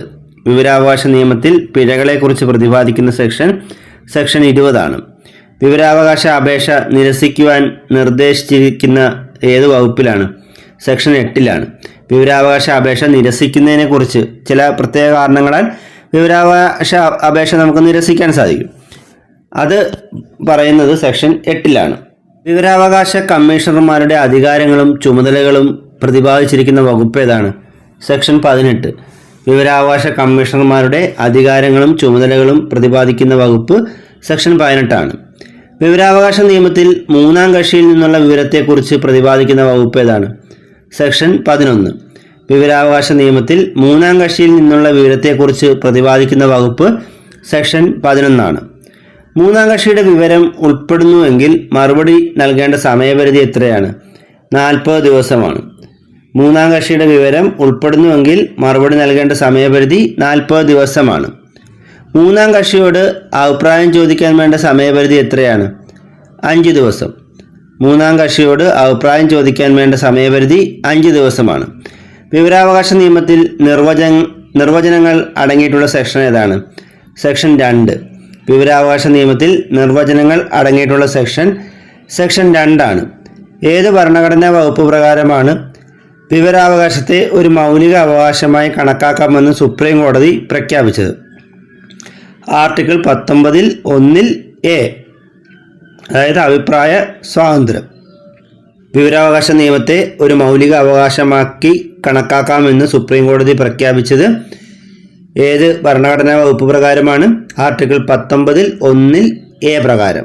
അത് അഭിപ്രായ സ്വാതന്ത്ര്യത്തെക്കുറിച്ചാണ് ഈ വകുപ്പിൽ പ്രതിപാദിക്കുന്നത്. സർക്കാർ സേവനങ്ങൾ കൃത്യമായും ഉറപ്പായും ജനങ്ങൾക്ക് ലഭ്യമാക്കാൻ അവസരമൊരുക്കുന്ന നിയമമാണ് സേവനാവകാശ നിയമം 2012. സർക്കാർ സേവനങ്ങൾ കൃത്യമായും ഉറപ്പായും ജനങ്ങൾക്ക് ലഭ്യമാക്കാൻ അവസരം ഒരുക്കുന്ന നിയമമാണ് സേവനാവകാശ നിയമം 2012. ഓരോ സർക്കാർ ഓഫീസും നൽകുന്ന സേവനങ്ങൾ എത്ര കാലയളവിനുള്ളിൽ നൽകണമെന്ന് അനുശാസിക്കുന്നൊരു നിയമമാണ് സേവനാവകാശ നിയമം. ഓരോ സർക്കാർ ഓഫീസും നൽകുന്ന സേവനങ്ങൾ എത്ര കാലയളവിനുള്ളിൽ നൽകണമെന്ന് അനുശാസിക്കുന്ന നിയമം കൂടിയാണ് സേവനാവകാശ നിയമം. കേരള സർക്കാർ സേവനാവകാശ നിയമം നടപ്പിലാക്കിയത് എന്നാണ്? 2012 നവംബർ 1-ന്. കേരളത്തിൽ സേവനാവകാശ നിയമം നിലവിൽ വന്നത് 2012 നവംബർ 1-നാണ്. സേവനാവകാശ നിയമം നിലവിൽ വരുമ്പോൾ കേരള മുഖ്യമന്ത്രി ആരായിരുന്നു? ഉമ്മൻചാണ്ടി. സേവനാവകാശ നിയമം നിലവിൽ വരുമ്പോൾ കേരളത്തിലെ മുഖ്യമന്ത്രി ഉമ്മൻചാണ്ടിയായിരുന്നു. സേവനാവകാശ നിയമത്തിൽ സേവനങ്ങൾ ലഭിക്കുന്നതിനുള്ള അവകാശത്തെക്കുറിച്ച് പ്രതിപാദിക്കുന്ന വകുപ്പ് ഏതാണ്? സെക്ഷൻ 4. സേവനാവകാശ നിയമത്തിൽ സേവനങ്ങൾ ലഭിക്കുന്നതിനുള്ള അവകാശത്തെക്കുറിച്ച് പ്രതിപാദിക്കുന്ന വകുപ്പ് സെക്ഷൻ 4 ആണ്. സേവനാവകാശ നിയമത്തിൽ സേവനം നൽകാൻ നിയോഗിക്കപ്പെട്ട ഉദ്യോഗസ്ഥന്റെ ചുമതലകളെക്കുറിച്ച് പ്രതിപാദിക്കുന്ന വകുപ്പ് ഏതാണ്? സെക്ഷൻ 5. സേവനാവകാശ നിയമത്തിൽ സേവനം നൽകാൻ നിയോഗിക്കപ്പെട്ട ഉദ്യോഗസ്ഥന്റെ ചുമതലകളെക്കുറിച്ച് പ്രതിപാദിക്കുന്ന വകുപ്പ് സെക്ഷൻ 5 ആണ്. സേവനാവകാശ നിയമത്തിൽ അപ്പീൽ അപേക്ഷകളെക്കുറിച്ച് പ്രതിപാദിക്കുന്ന വകുപ്പ് സെക്ഷൻ 6 ആണ്. സേവനാവകാശ നിയമത്തിൽ അപ്പീൽ അപേക്ഷകളെക്കുറിച്ച് പ്രതിപാദിക്കുന്ന വകുപ്പ് സെക്ഷൻ 6 ആണ്. സേവനാവകാശ നിയമപ്രകാരം യഥാസമയം സേവനം നൽകാത്തതിന് നൽകുന്ന പിഴ എന്താണ്? വീഴ്ച വരുത്തുന്ന ഓരോ ദിവസത്തിനും 250 രൂപ ക്രമത്തിൽ പിഴ ചുമത്തേണ്ടതും കുറഞ്ഞ പിഴത്തുക 500 രൂപയായും പരമാവധി 5000 രൂപയായും പരിമിതപ്പെടുത്തേണ്ടതുമാണ്. ഇപ്പോൾ സേവനാവകാശ നിയമപ്രകാരം യഥാസമയം സേവനം നൽകാത്തതിന് നൽകുന്ന പിഴ വീഴ്ച വരുത്തുന്ന ഓരോ ദിവസത്തിനും 250 രൂപ വീതം പിഴ ചുമത്തേണ്ടതും അതുതന്നെ കുറഞ്ഞ പിഴത്തുക 500 രൂപയുമായിരിക്കണം. പരമാവധി 5000-ൽ കൂടാനും പാടില്ല. ഇന്ത്യയിൽ ഉപഭോക്തൃ സംരക്ഷണ നിയമം നിലവിൽ വന്നത് 1986 ഡിസംബർ 24-നാണ്. ഇന്ത്യയിൽ ഉപഭോക്തൃ സംരക്ഷണ നിയമം നിലവിൽ വന്നത് 1986 ഡിസംബർ 24-നാണ്. 3 പതിറ്റാണ്ടിലേറെ പഴക്കമുള്ള ഈ ഉപഭോക്തൃ സംരക്ഷണ നിയമം 1986, അതാണ് നിയമത്തിൻ്റെ പേര്. ഇതിന് പകരമായി 2019 ഒരു നിയമം നിലവിൽ വന്നു. ആ നിയമത്തിൻ്റെ പേരെന്താണ്? ഉപഭോക്തൃ സംരക്ഷണ നിയമം 2019. അപ്പോൾ ഇവിടെ പലരും തെറ്റായി ധരിച്ചു വച്ചിരിക്കുന്നത് 1986 ഉപഭോക്തൃ സംരക്ഷണ നിയമത്തിൽ ഭേദഗതി വരുത്തിയതാണ് 2019 ഉപഭോക്തൃ സംരക്ഷണ നിയമമെന്നാണ്.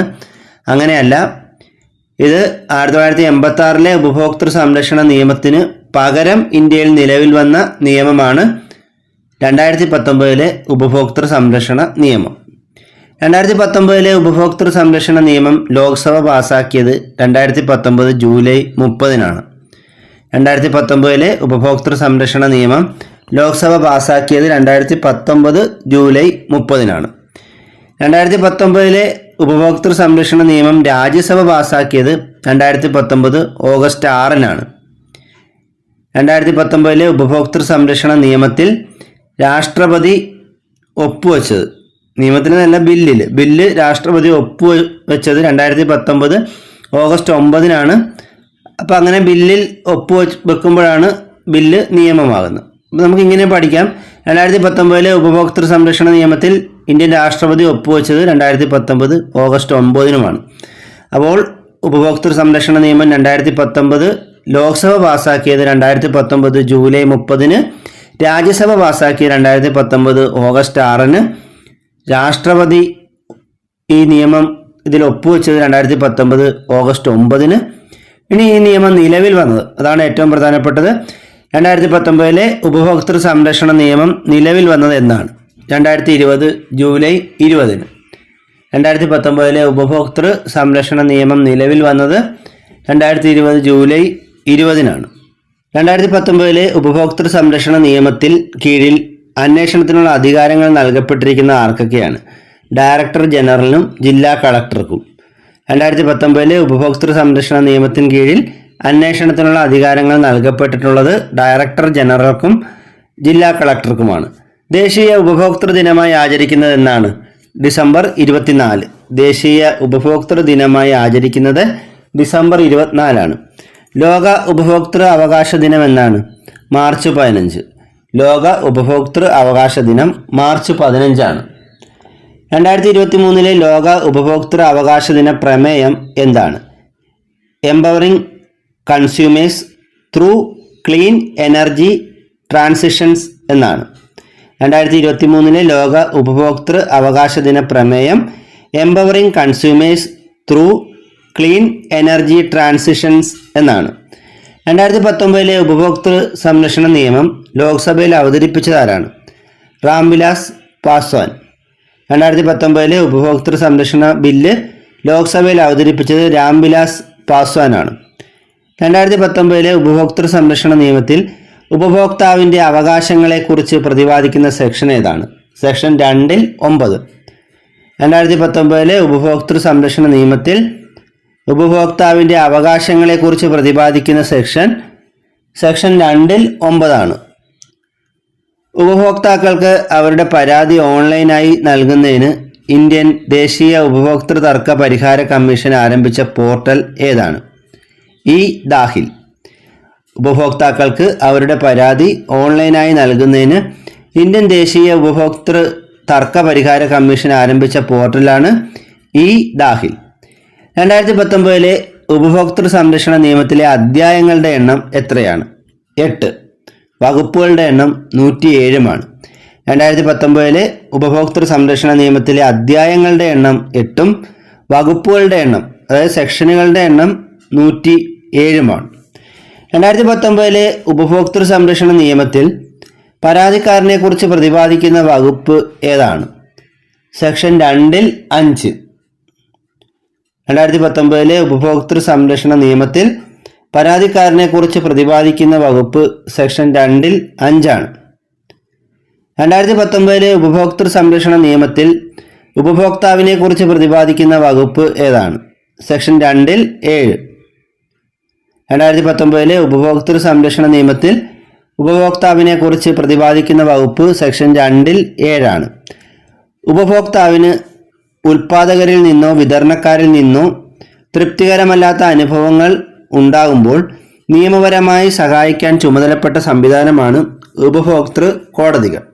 ഒരു ഉപഭോക്താവിന് ഉൽപ്പാദകരിൽ നിന്നോ വിതരണക്കാരിൽ നിന്നും തൃപ്തികരമല്ലാത്ത അനുഭവങ്ങൾ ഉണ്ടാകുമ്പോൾ നിയമപരമായി സഹായിക്കാൻ ചുമതലയുള്ള സംവിധാനമാണ് ഉപഭോക്തൃ കോടതികൾ. ത്രിതല ഉപഭോക്തൃ കമ്മീഷനുകൾ ഏതെല്ലാമാണ്? ജില്ലാ ഉപഭോക്തൃ തർക്ക പരിഹാര കമ്മീഷൻ, സംസ്ഥാന ഉപഭോക്തൃ തർക്ക പരിഹാര കമ്മീഷൻ, ദേശീയ ഉപഭോക്തൃ തർക്ക പരിഹാര കമ്മീഷൻ. ത്രിതല ഉപഭോക്തൃ കമ്മീഷനുകൾ ഏതൊക്കെയാണ്? ജില്ലാ ഉപഭോക്തൃ തർക്ക പരിഹാര കമ്മീഷൻ, സംസ്ഥാന ഉപഭോക്തൃ തർക്ക പരിഹാര കമ്മീഷൻ, ദേശീയ ഉപഭോക്തൃ തർക്ക പരിഹാര കമ്മീഷൻ. ദേശീയ ഉപഭോക്തൃ തർക്ക പരിഹാര കമ്മീഷന്റെ രൂപീകരണവുമായി ബന്ധപ്പെട്ട വകുപ്പ് ഏതാണ്? സെക്ഷൻ 53. ദേശീയ ഉപഭോക്തൃ തർക്ക പരിഹാര കമ്മീഷന്റെ രൂപീകരണവുമായി ബന്ധപ്പെട്ട വകുപ്പ് സെക്ഷൻ 53 ആണ്.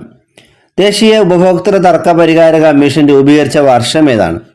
1988.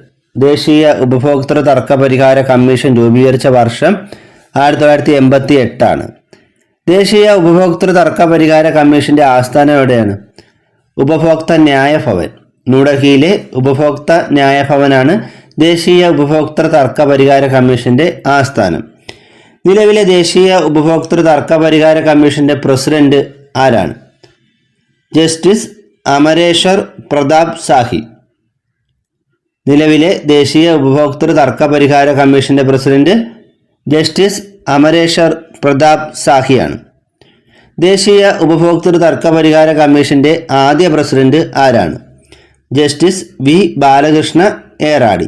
ദേശീയ ഉപഭോക്തൃ തർക്ക പരിഹാര കമ്മീഷന്റെ ആദ്യ president justice V Balakrishna ഏറാടിയാണ്.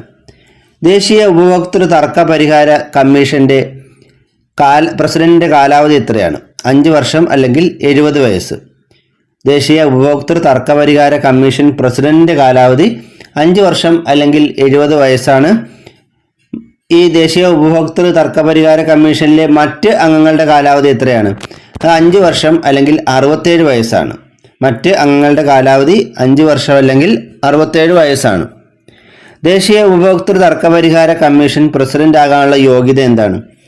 Supreme കോടതിയിലെ നിലവിലെ ജഡ്ജിയോ വിരമിച്ച ജഡ്ജിയോ ആയിരിക്കണം. അതായത് സുപ്രീം കോടതി ജഡ്ജി പദവിയെങ്കിലും വഹിച്ച ആളിന് മാത്രമേ ദേശീയ ഉപഭോക്തൃ തർക്ക പരിഹാര കമ്മീഷന്റെ പ്രസിഡന്റ് ആകാൻ യോഗ്യതയുള്ളൂ. സംസ്ഥാന ഉപഭോക്തൃ തർക്ക പരിഹാര കമ്മീഷന്റെ രൂപീകരണവുമായി ബന്ധപ്പെട്ട സെക്ഷൻ ഏതാണ്? സെക്ഷൻ 42.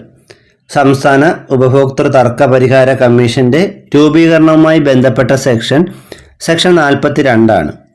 സംസ്ഥാന ഉപഭോക്തൃ പരിഹാര കമ്മീഷന്റെ പ്രസിഡന്റിന്റെ യോഗ്യത എന്താണ്? ഹൈക്കോടതി ജഡ്ജി ആയിട്ടുള്ള വ്യക്തി ആയിരിക്കണം. സംസ്ഥാന ഉപഭോക്തൃ പരിഹാര കമ്മീഷന്റെ പ്രസിഡന്റ് ആകണമെങ്കിൽ ഹൈക്കോടതി ജഡ്ജി പദവി വഹിച്ചിട്ടുള്ള വ്യക്തി ആയിരിക്കണം. നിലവിലെ കേരള സംസ്ഥാന ഉപഭോക്തൃ തർക്ക പരിഹാര കമ്മീഷന്റെ പ്രസിഡന്റ് ആരാണ്? Justice K Surendramohan. നിലവിലെ കേരള സംസ്ഥാന ഉപഭോക്തൃ തർക്ക പരിഹാര കമ്മീഷൻ പ്രസിഡന്റ് ജസ്റ്റിസ് കെ സുരേന്ദ്രമോഹനാണ്. കേരള സംസ്ഥാന ഉപഭോക്തൃ പരിഹാര കമ്മീഷന്റെ ആസ്ഥാനം എവിടെയാണ്? തിരുവനന്തപുരം. കേരള സംസ്ഥാന ഉപഭോക്തൃ പരിഹാര കമ്മീഷന്റെ ആസ്ഥാനം തിരുവനന്തപുരമാണ്. ജില്ലാ ഉപഭോക്തൃ തർക്ക പരിഹാര കമ്മീഷന്റെ അധികാര പരിധിയുമായി ബന്ധപ്പെട്ട സെക്ഷൻ ഏതാണ്? സെക്ഷൻ 34. ജില്ലാ ഉപഭോക്തൃ തർക്ക പരിഹാര കമ്മീഷന്റെ അധികാര പരിധിയുമായി ബന്ധപ്പെട്ട സെക്ഷൻ 34 ആണ്. ജില്ലാ ഉപഭോക്തൃ തർക്ക പരിഹാര കമ്മീഷന്റെ പ്രസിഡന്റിന്റെ യോഗ്യത എന്താണ്? ജില്ലാ ജഡ്ജി ആകാനുള്ള യോഗ്യതയുള്ള വ്യക്തി ആയിരിക്കണം. ജില്ലാ ഉപഭോക്തൃ തർക്ക പരിഹാര കമ്മീഷന്റെ പ്രസിഡന്റിന്റെ യോഗ്യത ജില്ലാ ജഡ്ജി ആകാനുള്ള യോഗ്യതയുള്ള വ്യക്തിയായിരിക്കണം. കേന്ദ്ര ഉപഭോക്തൃ സംരക്ഷണ അതോറിറ്റി നിലവിൽ വന്നതെന്നാണ്? 2020 ജൂലൈ 24. ആസ്ഥാനം ന്യൂഡൽഹിയാണ്. കേന്ദ്ര ഉപഭോക്തൃ സംരക്ഷണ അതോറിറ്റി നിലവിൽ വന്നത് 2020 ജൂലൈ 24-നാണ്. ആസ്ഥാനം ന്യൂഡൽഹിയാണ്. നിലവിലെ കേന്ദ്ര ഉപഭോക്തൃകാര്യ വകുപ്പ് മന്ത്രി ആരാണ്? പീയൂഷ് ഗോയൽ. നിലവിലെ കേന്ദ്ര ഉപഭോക്തൃകാര്യ വകുപ്പ് മന്ത്രി പീയൂഷ് ഗോയലാണ്. കേരള സംസ്ഥാന ഭക്ഷ്യ പൊതുവിതരണ ഉപഭോക്തൃകാര്യ വകുപ്പ് മന്ത്രി ആരാണ്? GR അനിൽ. കേരള സംസ്ഥാന ഭക്ഷ്യ പൊതുവിതരണ ഉപഭോക്തൃകാര്യ മന്ത്രി GR അനിലാണ്. ഉപഭോക്താക്കളെ ശാക്തീകരിക്കാനും അവരുടെ അവകാശങ്ങളെക്കുറിച്ച് ബോധവൽക്കരണം സൃഷ്ടിക്കാനും പുറത്തിറക്കിയ ചിഹ്നമാണ് ജാഗൃതി. ഉപഭോക്താക്കളെ ശാക്തീകരിക്കാനും അവരുടെ അവകാശങ്ങളെക്കുറിച്ച് ബോധവൽക്കരണം ഉണ്ടാക്കാനും പുറത്തിറക്കിയ ചിഹ്നമാണ് ജാഗൃതി. അളവ് തൂക്ക നിലവാരം ഉറപ്പുവരുത്തുന്ന സർക്കാർ വകുപ്പ് ഏതാണ്? Legal metrology. അളവ് തൂക്ക നിലവാരം ഉറപ്പുവരുത്തുന്ന സർക്കാർ വകുപ്പ് ലീഗൽ മെട്രോളജിയാണ്. മരുന്നുകളുടെ ഗുണമേന്മ, സുരക്ഷിതത്വം എന്നിവ ഉറപ്പുവരുത്തുന്ന സർക്കാർ വകുപ്പ് ഏതാണ്? ഡ്രഗ്സ് കൺട്രോൾ വകുപ്പാണ്.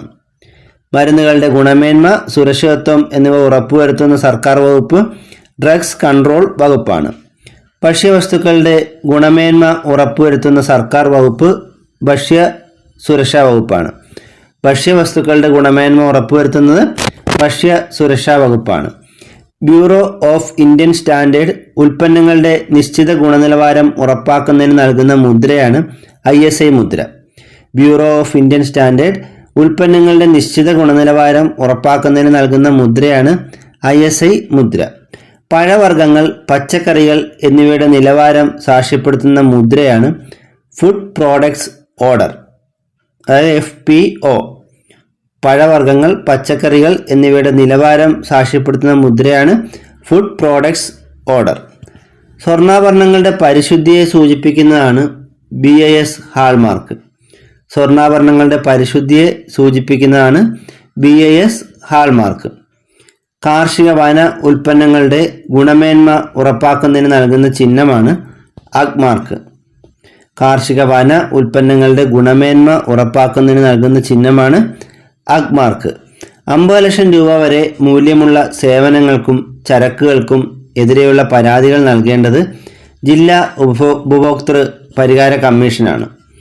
50 ലക്ഷം രൂപ വരെ മൂല്യമുള്ള സേവനങ്ങൾക്കും ചരക്കുകൾക്കും എതിരെയുള്ള പരാതികൾ നൽകേണ്ടത് ജില്ലാ ഉപഭോക്തൃ പരിഹാര കമ്മീഷനാണ്.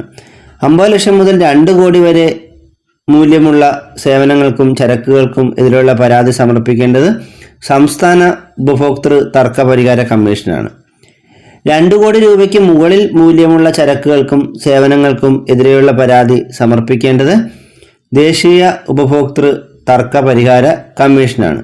അപ്പോൾ 50 ലക്ഷം രൂപ വരെ ജില്ലാ ഉപഭോക്തൃ പരിഹാര കമ്മീഷനും 50 മുതൽ 2 കോടി രൂപ വരെ മൂല്യമുള്ള സേവനങ്ങൾക്കും ചരക്കുകൾക്കും എതിരെയുള്ള പരാതികൾ സംസ്ഥാന ഉപഭോക്തൃ തർക്ക പരിഹാര കമ്മീഷനും 2 കോടി രൂപയ്ക്ക് മുകളിലുള്ളത് ദേശീയ ഉപഭോക്തൃ തർക്ക പരിഹാര കമ്മീഷനുമാണ് നൽകേണ്ടത്. അയിത്താചരണവുമായി ബന്ധപ്പെട്ട കുറ്റങ്ങൾക്ക് ശിക്ഷ നൽകുന്നത് ഏത് നിയമം അനുസരിച്ചാണ്? 1955 സിവിൽ അവകാശ സംരക്ഷണ നിയമം അഥവാ പൗരാവകാശ സംരക്ഷണ നിയമം. അയിത്താചരണവുമായി ബന്ധപ്പെട്ട കുറ്റങ്ങൾക്ക് ശിക്ഷ നൽകുന്നത് 1955 സിവിൽ അവകാശ സംരക്ഷണ നിയമപ്രകാരമാണ്. സിവിൽ അവകാശ സംരക്ഷണ നിയമം ഇന്ത്യയിൽ നിലവിൽ വന്നത് എന്നാണ്? 1955 ജൂൺ 8-ന്. സിവിൽ അവകാശ സംരക്ഷണ നിയമം ഇന്ത്യയിൽ പ്രാബല്യത്തിൽ വന്നത് 1955 ജൂൺ 1-നാണ്. സിവിൽ അവകാശ സംരക്ഷണ നിയമം ആദ്യകാലങ്ങളിൽ അറിയപ്പെട്ടിരുന്ന പേരെന്താണ്? തൊട്ടുകൂടായ്മ നിരോധന നിയമം. സിവിൽ അവകാശ സംരക്ഷണ നിയമം ആദ്യകാലത്ത് അറിയപ്പെട്ടിരുന്നത് തൊട്ടുകൂടായ്മ നിരോധന നിയമം എന്ന പേരിലാണ്. തൊട്ടുകൂടായ്മ, അയിത്തം എന്നിവ നിരോധിക്കുന്ന ഭരണഘടനാ അനുച്ഛേദം ഏതാണ്? ആർട്ടിക്കിൾ 17. തൊട്ടുകൂടായ്മ, അയിത്തം എന്നിവ നിരോധിക്കുന്ന ഭരണഘടനാ വകുപ്പ് ആർട്ടിക്കിൾ 17 ആണ്. സിവിൽ അവകാശ സംരക്ഷണ നിയമം ലംഘിക്കുന്നവർക്ക് ലഭിക്കാവുന്ന പരമാവധി ശിക്ഷ എന്താണ്? 2 വർഷം വരെ തടവ് ശിക്ഷ. സിവിൽ അവകാശ സംരക്ഷണ നിയമം ലംഘിക്കുന്നവർക്ക് ലഭിക്കാവുന്ന പരമാവധി ശിക്ഷ 2 വർഷം വരെ തടവ് ശിക്ഷയാണ്.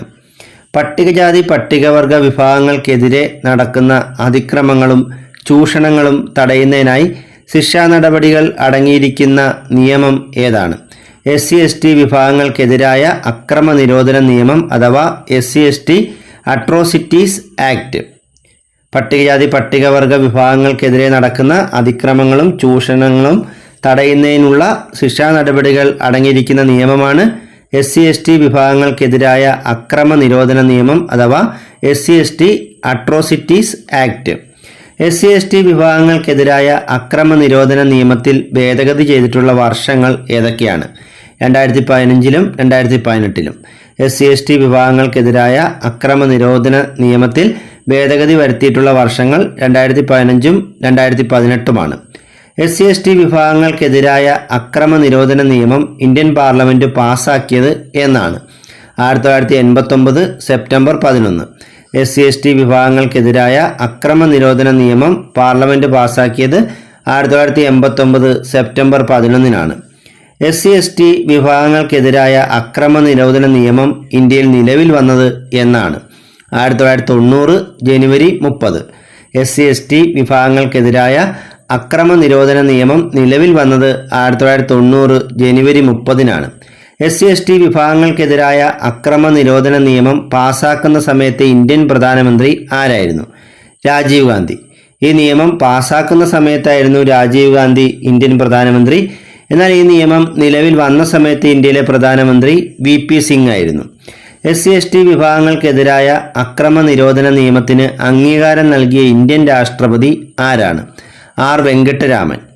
SC/ST വിഭാഗങ്ങൾക്കെതിരായ അക്രമ നിരോധന നിയമത്തിന് അംഗീകാരം നൽകിയ ഇന്ത്യൻ രാഷ്ട്രപതി R വെങ്കട്ടരാമനാണ്. SC/ST വിഭാഗങ്ങൾക്കെതിരായ അക്രമ നിരോധന നിയമപ്രകാരമുള്ള കേസുകൾ അന്വേഷിക്കേണ്ടത് ആരാണ്? ഡെപ്യൂട്ടി സൂപ്രണ്ട് അഥവാ DYSP റാങ്ക് മുതലുള്ള അതിന് മുകളിലോട്ടുള്ള പോലീസ് ഉദ്യോഗസ്ഥരാണ് ഇത്തരത്തിലുള്ള കേസുകൾ അന്വേഷിക്കേണ്ടത്. SC/ST വിഭാഗങ്ങൾക്കെതിരായ അക്രമ നിരോധന നിയമത്തിലെ അധ്യായങ്ങളുടെ എണ്ണം എത്രയാണ്? 6. വകുപ്പുകളുടെ എണ്ണമോ? 23. SC/ST വിഭാഗങ്ങൾക്കെതിരായ അക്രമ നിരോധന നിയമത്തിലെ അധ്യായങ്ങളുടെ എണ്ണം 6ഉം വകുപ്പുകളുടെ എണ്ണം 23ആണ്. വകുപ്പ് എന്ന് പറയുന്നത് തന്നെയാണ് സെക്ഷൻ. SC/ST വിഭാഗങ്ങൾക്കെതിരായ അക്രമ നിരോധന നിയമത്തിൽ 2015 ഭേദഗതി പ്രകാരം കൂട്ടിച്ചേർത്ത അധ്യായം ഏതാണ്? അധ്യായം 4A. SC/ST വിഭാഗങ്ങൾക്കെതിരായ അക്രമ നിരോധന നിയമത്തിൽ 2015 ഭേദഗതി പ്രകാരം കൂട്ടിച്ചേർത്ത അധ്യായം 4A ആണ്. SC/ST വിഭാഗങ്ങൾക്കെതിരായ അക്രമ നിരോധന നിയമപ്രകാരമുള്ള കേസുകൾ തീർപ്പാക്കുന്നതിനുള്ള സമയപരിധി എത്രയാണ്? 30 ദിവസം. SC/ST വിഭാഗങ്ങൾക്കെതിരായ അക്രമ നിരോധന നിയമപ്രകാരമുള്ള കേസുകൾ തീർപ്പാക്കുന്നതിനുള്ള സമയപരിധി 30 ദിവസമാണ്. SC/ST വിഭാഗങ്ങൾക്കെതിരായ അക്രമ നിരോധന നിയമപ്രകാരമുള്ള കേസുകളിലെ ഇരകളുടെ പുനരധിവാസവും ധനസഹായവും അനുവദിക്കേണ്ടതാരാണ്? ജില്ലാ കളക്ടർ. SC/ST വിഭാഗങ്ങൾക്കെതിരായ അക്രമ നിരോധന നിയമപ്രകാരമുള്ള കേസുകളിലെ ഇരകളുടെ പുനരധിവാസവും ധനസഹായവും അനുവദിക്കേണ്ടത് ജില്ലാ കളക്ടറുടെ ചുമതലയാണ്. SC/ST വിഭാഗങ്ങൾക്കെതിരായ അക്രമ നിരോധന നിയമപ്രകാരമുള്ള ഏറ്റവും കുറഞ്ഞ ശിക്ഷ എത്രയാണ്? 6 മാസം തടവ്. ഏറ്റവും കൂടിയ ശിക്ഷ ജീവപര്യന്തം തടവുമാണ്. SC/ST വിഭാഗങ്ങൾക്കെതിരായ അക്രമ നിരോധന നിയമപ്രകാരമുള്ള ഏറ്റവും കുറഞ്ഞ ശിക്ഷ 6 മാസം തടവും ഏറ്റവും കൂടിയ ശിക്ഷ ജീവപര്യന്തം തടവുമാണ്. SC/ST വിഭാഗങ്ങളെക്കുറിച്ച് പ്രതിപാദിക്കുന്ന ഇന്ത്യൻ ഭരണഘടനയിലെ വകുപ്പുകൾ ഏതെല്ലാമാണ്? Article 341 1ഉം article 342 1ഉം. SC/ST വിഭാഗങ്ങളെക്കുറിച്ച് പ്രതിപാദിക്കുന്ന ഇന്ത്യൻ ഭരണഘടനയിലെ വകുപ്പുകൾ ആർട്ടിക്കിൾ 341 1ഉം 342 1ഉമാണ്. SC/ST വിഭാഗങ്ങൾക്കെതിരായ അക്രമ നിരോധന നിയമത്തിൽ അതിക്രമ കുറ്റങ്ങളെക്കുറിച്ച് പ്രതിപാദിക്കുന്ന അധ്യായം ഏതാണ്? അധ്യായം 2. അധ്യായം 2ൽ 3 മുതൽ 9 വരെ വകുപ്പുകളിൽ അക്രമ നിരോധന നിയമത്തിൽ അതിക്രമ കുറ്റങ്ങളെക്കുറിച്ചാണ് പ്രതിപാദിക്കുന്നത്. SC/ST വിഭാഗത്തിൽപ്പെട്ടവരുടെ സ്ഥലം തട്ടിയെടുക്കുന്നത് കുറ്റകരമാണ് എന്ന് അനുശാസിക്കുന്ന വകുപ്പ് ഏതാണ്? Section 3ൽ F. SC/ST വിഭാഗത്തിൽപ്പെട്ടവരുടെ സ്ഥലം തട്ടിയെടുക്കുന്നത് കുറ്റകരമാണ് എന്ന് പറയുന്ന വകുപ്പ് സെക്ഷൻ 3ൽ F ആണ്. SC/ST വിഭാഗത്തിൽ ഉള്ളവരെ അടിമപ്പണി ചെയ്യിപ്പിക്കുന്നത് തെറ്റാണ് എന്ന് അനുശാസിക്കുന്ന വകുപ്പ് ഏതാണ്? Section 3ൽ H. SC/ST വിഭാഗത്തിൽ ഉള്ളവരെ അടിമപ്പണി ചെയ്യിക്കുന്നത് തെറ്റാണ് എന്ന് അനുശാസിക്കുന്ന വകുപ്പ് സെക്ഷൻ 3 H ആണ്. SC/ST വിഭാഗങ്ങൾക്ക് വേണ്ടിയുള്ള സംസ്ഥാനതല വിജിലൻസ് ആൻഡ് മോണിറ്ററിംഗ് കമ്മിറ്റിയുടെ തലവൻ ആരാണ്? മുഖ്യമന്ത്രി. SC/ST വിഭാഗങ്ങൾക്ക് വേണ്ടിയുള്ള സംസ്ഥാനതല വിജിലൻസ് ആൻഡ് മോണിറ്ററിംഗ് കമ്മിറ്റിയുടെ തലവൻ മുഖ്യമന്ത്രിയാണ്. SC/ST വിഭാഗങ്ങൾക്ക് വേണ്ടിയുള്ള ജില്ലാതല വിജിലൻസ് ആൻഡ് മോണിറ്ററിംഗ് കമ്മിറ്റിയുടെ തലവൻ ആരാണ്? ജില്ലാ കളക്ടർ. SC/ST വിഭാഗങ്ങൾക്ക് വേണ്ടിയുള്ള ജില്ലാതല വിജിലൻസ് ആൻഡ് മോണിറ്ററിംഗ് കമ്മിറ്റിയുടെ തലവൻ ജില്ലാ കളക്ടറാണ്. SC/ST വിഭാഗത്തിൽ പെട്ടവർക്കെതിരെയുള്ള അതിക്രമങ്ങൾക്കുള്ള ശിക്ഷകളെപ്പറ്റി പ്രതിപാദിക്കുന്ന വകുപ്പ് ഏതാണ്? സെക്ഷൻ 3. SC/ST വിഭാഗത്തിൽപ്പെട്ടവർക്കെതിരെയുള്ള അതിക്രമങ്ങൾക്കുള്ള ശിക്ഷകളെപ്പറ്റി പ്രതിപാദിക്കുന്ന വകുപ്പ് സെക്ഷൻ 3 ആണ്. SC/ST വിഭാഗങ്ങൾക്കെതിരായ അക്രമ നിരോധന നിയമത്തിൽ ഇരകളുടെയും സാക്ഷികളുടെയും അവകാശങ്ങളെപ്പറ്റി പറയുന്ന സെക്ഷൻ 15 A ആണ്. SC/ST വിഭാഗങ്ങൾക്കെതിരായ അക്രമ നിരോധന നിയമത്തിൽ ഇരകളുടെയും സാക്ഷികളുടെയും അവകാശങ്ങളെപ്പറ്റി പറയുന്ന സെക്ഷൻ 15 A ആണ്. തൊട്ടുകൂടായ്മ നിർമ്മാർജ്ജനം ഏത് മൗലിക അവകാശത്തിലാണ് ഉൾപ്പെടുന്നത്? തുല്യതയ്ക്കുള്ള അവകാശം. തൊട്ടുകൂടായ്മ നിർമ്മാർജ്ജനം തുല്യതയ്ക്കുള്ള അവകാശം എന്ന മൗലിക അവകാശത്തിലാണ് ഉൾപ്പെടുന്നത്. പട്ടികജാതി പട്ടികവർഗ വിഭാഗങ്ങൾക്കായി ആദ്യമായി ഒരു കമ്മീഷൻ രൂപീകരിച്ചത് 1978 ഓഗസ്റ്റിൽ ബോല പാസ്വാൻ ശാസ്ത്രി ചെയർമാനായ കമ്മീഷനാണ്. 1978 ഓഗസ്റ്റിൽ ബോല പാസ്വാൻ ശാസ്ത്രി ചെയർമാനായ കമ്മീഷന്റെ നിർദ്ദേശപ്രകാരമാണ് ആദ്യമായി ഇന്ത്യയിൽ പട്ടികജാതി പട്ടികവർഗ വിഭാഗങ്ങൾക്കായി ഒരു കമ്മീഷൻ രൂപീകരിച്ചത്. ദേശീയ സംയുക്ത പട്ടികജാതി പട്ടികവർഗ കമ്മീഷൻ നിലവിൽ വന്നത് 1992 മാർച്ച് 12-നാണ്. ദേശീയ സംയുക്ത പട്ടികജാതി പട്ടികവർഗ കമ്മീഷൻ നിലവിൽ വന്നത് 1992 മാർച്ച് 12-നാണ്. ദേശീയ പട്ടികജാതി പട്ടികവർഗ കമ്മീഷന്റെ ആദ്യ ചെയർമാൻ ആരായിരുന്നു? ശ്രീ രാംദൻ. ദേശീയ പട്ടികജാതി പട്ടികവർഗ കമ്മീഷന്റെ ആദ്യ ചെയർമാൻ ശ്രീ രാംദൻ ആയിരുന്നു. ദേശീയ സംയുക്ത പട്ടികജാതി പട്ടികവർഗ കമ്മീഷനെ വിഭജിച്ച് ദേശീയ പട്ടികജാതി കമ്മീഷനും ദേശീയ പട്ടികവർഗ കമ്മീഷനും രൂപീകരിച്ച ഭരണഘടനാ ഭേദഗതി ഏതാണ്? 2003 89ാമത് ഭേദഗതി. ദേശീയ സംയുക്ത പട്ടികജാതി പട്ടികവർഗ കമ്മീഷനെ വിഭജിച്ച് ദേശീയ പട്ടികജാതി കമ്മീഷനെന്നും ദേശീയ പട്ടികവർഗ കമ്മീഷനെന്നും രണ്ടാക്കി മാറ്റിയ ഭരണഘടനാ ഭേദഗതി 2003 89ാം ഭേദഗതിയാണ്. ദേശീയ പട്ടികജാതി കമ്മീഷൻ നിലവിൽ വന്ന വർഷം ഏതാണ്? 2004. ദേശീയ പട്ടികജാതി കമ്മീഷൻ നിലവിൽ വന്നത് 2004-ലാണ്. ദേശീയ പട്ടികജാതി കമ്മീഷനെ കുറിച്ച് പ്രതിപാദിക്കുന്ന ഭരണഘടനാ വകുപ്പ് ഏതാണ്? ആർട്ടിക്കിൾ 338. ദേശീയ പട്ടികജാതി കമ്മീഷനെ കുറിച്ച് പ്രതിപാദിക്കുന്ന ഭരണഘടനാ വകുപ്പ് ആർട്ടിക്കിൾ 338 ആണ്. ദേശീയ പട്ടികജാതി കമ്മീഷൻ ചെയർമാനെയും അംഗങ്ങളെയും നിയമിക്കുന്നത് ആരാണ്? രാഷ്ട്രപതി. ദേശീയ പട്ടികജാതി കമ്മീഷൻ ചെയർമാനെയും അംഗങ്ങളെയും നിയമിക്കുന്നത് രാഷ്ട്രപതിയാണ്. ദേശീയ പട്ടികജാതി കമ്മീഷനിലെ അംഗസംഖ്യ എത്രയാണ്? ചെയർമാൻ ഉൾപ്പെടെ 5. ദേശീയ പട്ടികജാതി കമ്മീഷനിലെ അംഗസംഖ്യ ചെയർമാൻ ഉൾപ്പെടെ 5 ആണ്. ദേശീയ പട്ടികജാതി കമ്മീഷൻ ചെയർമാന്റെയും അംഗങ്ങളുടെയും കാലാവധി എത്ര വർഷമാണ്? 3 വർഷം. ദേശീയ പട്ടികജാതി കമ്മീഷൻ ചെയർമാന്റെയും അംഗങ്ങളുടെയും കാലാവധി 3 വർഷമാണ്. ദേശീയ പട്ടികജാതി കമ്മീഷന്റെ ആസ്ഥാനം എവിടെയാണ്? ലോക് നായക് ഭവൻ, ന്യൂഡൽഹി. ദേശീയ പട്ടികജാതി കമ്മീഷന്റെ ആസ്ഥാന മന്ദിരം ലോക് നായക് ഭവനാണ്. ഇത് ന്യൂഡൽഹിയിലാണ്. ദേശീയ പട്ടികജാതി കമ്മീഷന്റെ ആദ്യ ചെയർമാൻ ആരായിരുന്നു? സൂരജ് ഭാൻ. ദേശീയ പട്ടികജാതി കമ്മീഷന്റെ ആദ്യ ചെയർമാൻ സൂരജ് ഭാനാണ്. ദേശീയ പട്ടികജാതി കമ്മീഷന്റെ നിലവിലെ ചെയർമാൻ ആരാണ്? കിഷോർ മക്വാന. ദേശീയ പട്ടികജാതി കമ്മീഷന്റെ നിലവിലെ ചെയർമാൻ കിഷോർ മക്വാനയാണ്. ദേശീയ പട്ടികവർഗ കമ്മീഷനെ കുറിച്ച് പ്രതിപാദിക്കുന്ന ഭരണഘടനാ വകുപ്പ് ഏതാണ്? Article 338A. ദേശീയ പട്ടികവർഗ കമ്മീഷനെ കുറിച്ച് പ്രതിപാദിക്കുന്ന ഭരണഘടനാ വകുപ്പ് ആർട്ടിക്കിൾ 338A ആണ്. ദേശീയ പട്ടികവർഗ കമ്മീഷൻ നിലവിൽ വന്ന വർഷം ഏതാണ്?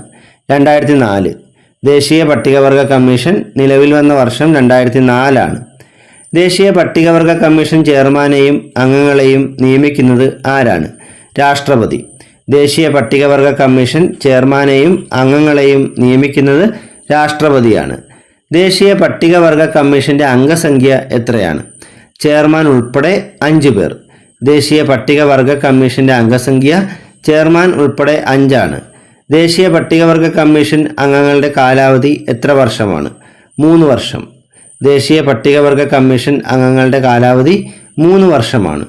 ദേശീയ പട്ടികവർഗ കമ്മീഷന്റെ ആസ്ഥാനം എവിടെയാണ്? ലോക് നായക് ഭവൻ, ന്യൂഡൽഹി. ദേശീയ പട്ടികവർഗ കമ്മീഷന്റെ ആസ്ഥാനം ന്യൂഡൽഹിയിലെ ലോക് നായക് ഭവനാണ്. ദേശീയ പട്ടികവർഗ കമ്മീഷന്റെ ആദ്യത്തെ അധ്യക്ഷൻ ആരായിരുന്നു? കൻവർ സിംഗ്. ദേശീയ പട്ടികവർഗ കമ്മീഷന്റെ ആദ്യത്തെ അധ്യക്ഷൻ കൻവർ സിംഗ് ആയിരുന്നു.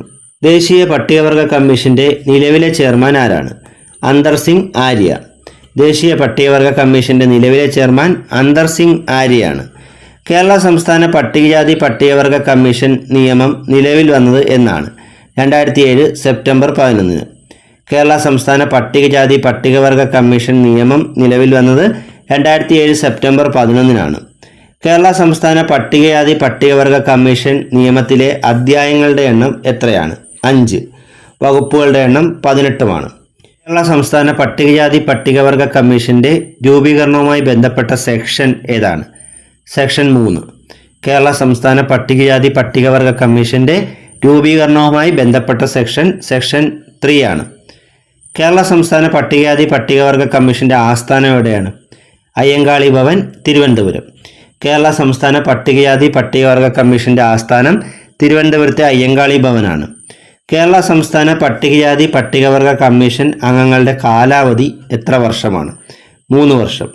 കേരള സംസ്ഥാന പട്ടികജാതി പട്ടികവർഗ കമ്മീഷൻ അംഗങ്ങളുടെ കാലാവധി 3 വർഷമാണ്. കേരള സംസ്ഥാന പട്ടികജാതി പട്ടികവർഗ കമ്മീഷൻ നിലവിലെ ചെയർമാൻ ആരാണ്? BS മാവോജി. കേരള സംസ്ഥാന പട്ടികജാതി പട്ടികവർഗ കമ്മീഷന്റെ നിലവിലെ ചെയർമാൻ BS മാവോജിയാണ്. ആധുനിക മനുഷ്യാവകാശത്തിന്റെ തുടക്കം എന്നറിയപ്പെടുന്നത് മാഗ്ന കാർട്ടയാണ്. ആധുനിക മനുഷ്യാവകാശത്തിന്റെ തുടക്കം എന്നറിയപ്പെടുന്നത് 1215 മാഗ്ന കാർട്ടയാണ്. മനുഷ്യാവകാശ ദിനമായി ആചരിക്കുന്നത് എന്നാണ്? ഡിസംബർ 10. മനുഷ്യാവകാശ ദിനമായി ആചരിക്കുന്നത് ഡിസംബർ 10 ആണ്. സാർവദേശീയ മനുഷ്യാവകാശ പ്രഖ്യാപനം നിലവിൽ വന്ന വർഷം 1948 ഡിസംബർ 10 ആണ്. ഇതിൻ്റെ ഓർമ്മയ്ക്കായിട്ടാണ് ഡിസംബർ 10 മനുഷ്യാവകാശ ദിനമായി ആചരിക്കുന്നത്. മനുഷ്യവംശത്തിലെ ഒരു അംഗം എന്ന നിലയിൽ എല്ലാവർക്കും ഒരുപോലെ ലഭ്യമാക്കേണ്ട അവകാശങ്ങളാണ് മനുഷ്യാവകാശങ്ങൾ. മനുഷ്യവംശത്തിലെ ഒരു അംഗം എന്ന നിലയിൽ എല്ലാവർക്കും ഒരുപോലെ ലഭ്യമാക്കേണ്ട അവകാശങ്ങളെയാണ് മനുഷ്യാവകാശങ്ങൾ എന്ന് വിളിക്കുന്നത്. സാർവദേശീയ മനുഷ്യാവകാശ പ്രഖ്യാപനത്തിൽ ഉൾപ്പെടുത്തിയിരിക്കുന്ന പൗരൻ്റെ മൗലിക സ്വാതന്ത്ര്യങ്ങളും അവകാശങ്ങളും പ്രതിപാദിച്ചിരിക്കുന്ന അനുച്ഛേദങ്ങളുടെ എണ്ണം എത്രയാണ്? 30. സാർവദേശീയ മനുഷ്യാവകാശ പ്രഖ്യാപനത്തിൽ ഉൾപ്പെടുത്തിയിരിക്കുന്ന പൗരൻ്റെ മൗലിക സ്വാതന്ത്ര്യങ്ങളും അവകാശങ്ങളും പ്രതിപാദിച്ചിരിക്കുന്ന അനുച്ഛേദങ്ങളുടെ എണ്ണം 30 ആണ്. ഇന്ത്യയിൽ മനുഷ്യാവകാശ സംരക്ഷണ നിയമം നിലവിൽ വന്നത് എന്നാണ്? 1993 സെപ്റ്റംബർ 28. ഇന്ത്യയിൽ മനുഷ്യാവകാശ സംരക്ഷണ നിയമം നിലവിൽ വന്നത് 1993 സെപ്റ്റംബർ 28-നാണ്. മനുഷ്യാവകാശ സംരക്ഷണ നിയമം ലോക്സഭയിൽ പാസാക്കിയത് 1993 ഡിസംബർ 18-നാണ്. മനുഷ്യാവകാശ സംരക്ഷണ നിയമം രാജ്യസഭയിൽ പാസാക്കിയത് 1993 ഡിസംബർ 22-നുമാണ്. മനുഷ്യാവകാശ സംരക്ഷണ നിയമത്തിൽ രാഷ്ട്രപതി ഒപ്പുവെച്ചതെന്നാണ്? 1994 ജനുവരി 8-ന്. മനുഷ്യാവകാശ സംരക്ഷണ നിയമത്തിൽ രാഷ്ട്രപതി ഒപ്പുവെച്ചത് 1994 ജനുവരി 8-നാണ്. 1993 മനുഷ്യാവകാശ സംരക്ഷണ നിയമത്തിലെ അധ്യായങ്ങളുടെ എണ്ണം എത്രയാണ്? 8. 1993 മനുഷ്യാവകാശ സംരക്ഷണ നിയമത്തിലെ അധ്യായങ്ങളുടെ എണ്ണം 8 ആണ്. 1993 മനുഷ്യാവകാശ നിയമം ഭേദഗതി ചെയ്തിട്ടുണ്ട് 2 തവണ. അത് ഏതൊക്കെ വർഷങ്ങളിലാണ്? 2006-ലും 2019-ലും. മനുഷ്യാവകാശ നിയമം ഭേദഗതി ചെയ്ത വർഷങ്ങൾ 2006-ഉം 2019-ഉമാണ്. ഇന്ത്യയിലെ മനുഷ്യാവകാശങ്ങളുടെ കാവൽക്കാരൻ എന്നറിയപ്പെടുന്നത് ദേശീയ മനുഷ്യാവകാശ കമ്മീഷനാണ്. ഇന്ത്യയിലെ മനുഷ്യാവകാശങ്ങളുടെ കാവൽക്കാരൻ എന്നറിയപ്പെടുന്നത് ദേശീയ മനുഷ്യാവകാശ കമ്മീഷനാണ്. ദേശീയ മനുഷ്യാവകാശ കമ്മീഷൻ നിലവിൽ വന്നത് എന്നാണ്? 1993 ഒക്ടോബർ 12. ദേശീയ മനുഷ്യാവകാശ കമ്മീഷൻ നിലവിൽ വന്നത് 1993 ഒക്ടോബർ 12-നാണ്. ദേശീയ മനുഷ്യാവകാശ കമ്മീഷന്റെ ആപ്തവാക്യം എന്താണ്? സർവേ ഭവന്തു സുഖിന. ദേശീയ മനുഷ്യാവകാശ കമ്മീഷന്റെ ആപ്തവാക്യം സർവേ ഭവന്തു സുഖിന എന്നാണ്. ദേശീയ മനുഷ്യാവകാശ കമ്മീഷനിലെ അംഗങ്ങളുമായി ബന്ധപ്പെട്ട വകുപ്പ് ഏതാണ്? സെക്ഷൻ 3-ൽ 2.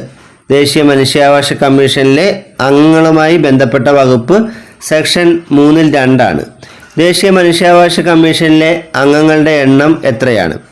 ചെയർമാനും 5 സ്ഥിര അംഗങ്ങളും അടങ്ങുന്നതാണ് ദേശീയ മനുഷ്യാവകാശ കമ്മീഷൻ.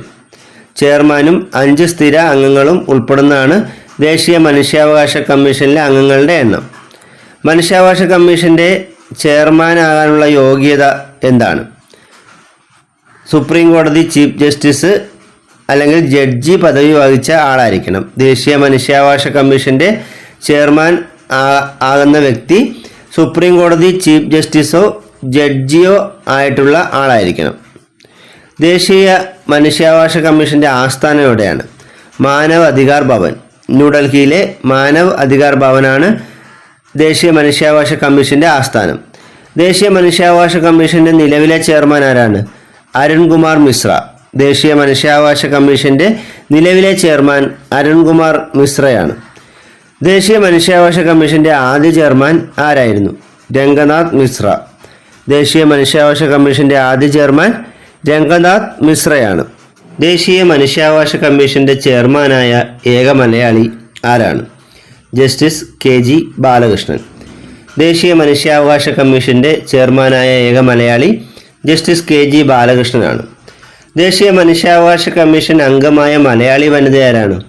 ജസ്റ്റിസ് ഫാത്തിമ ബീവി. ദേശീയ മനുഷ്യാവകാശ കമ്മീഷനിൽ അംഗമായ മലയാളി വനിത ജസ്റ്റിസ് ഫാത്തിമ ബീവിയാണ്.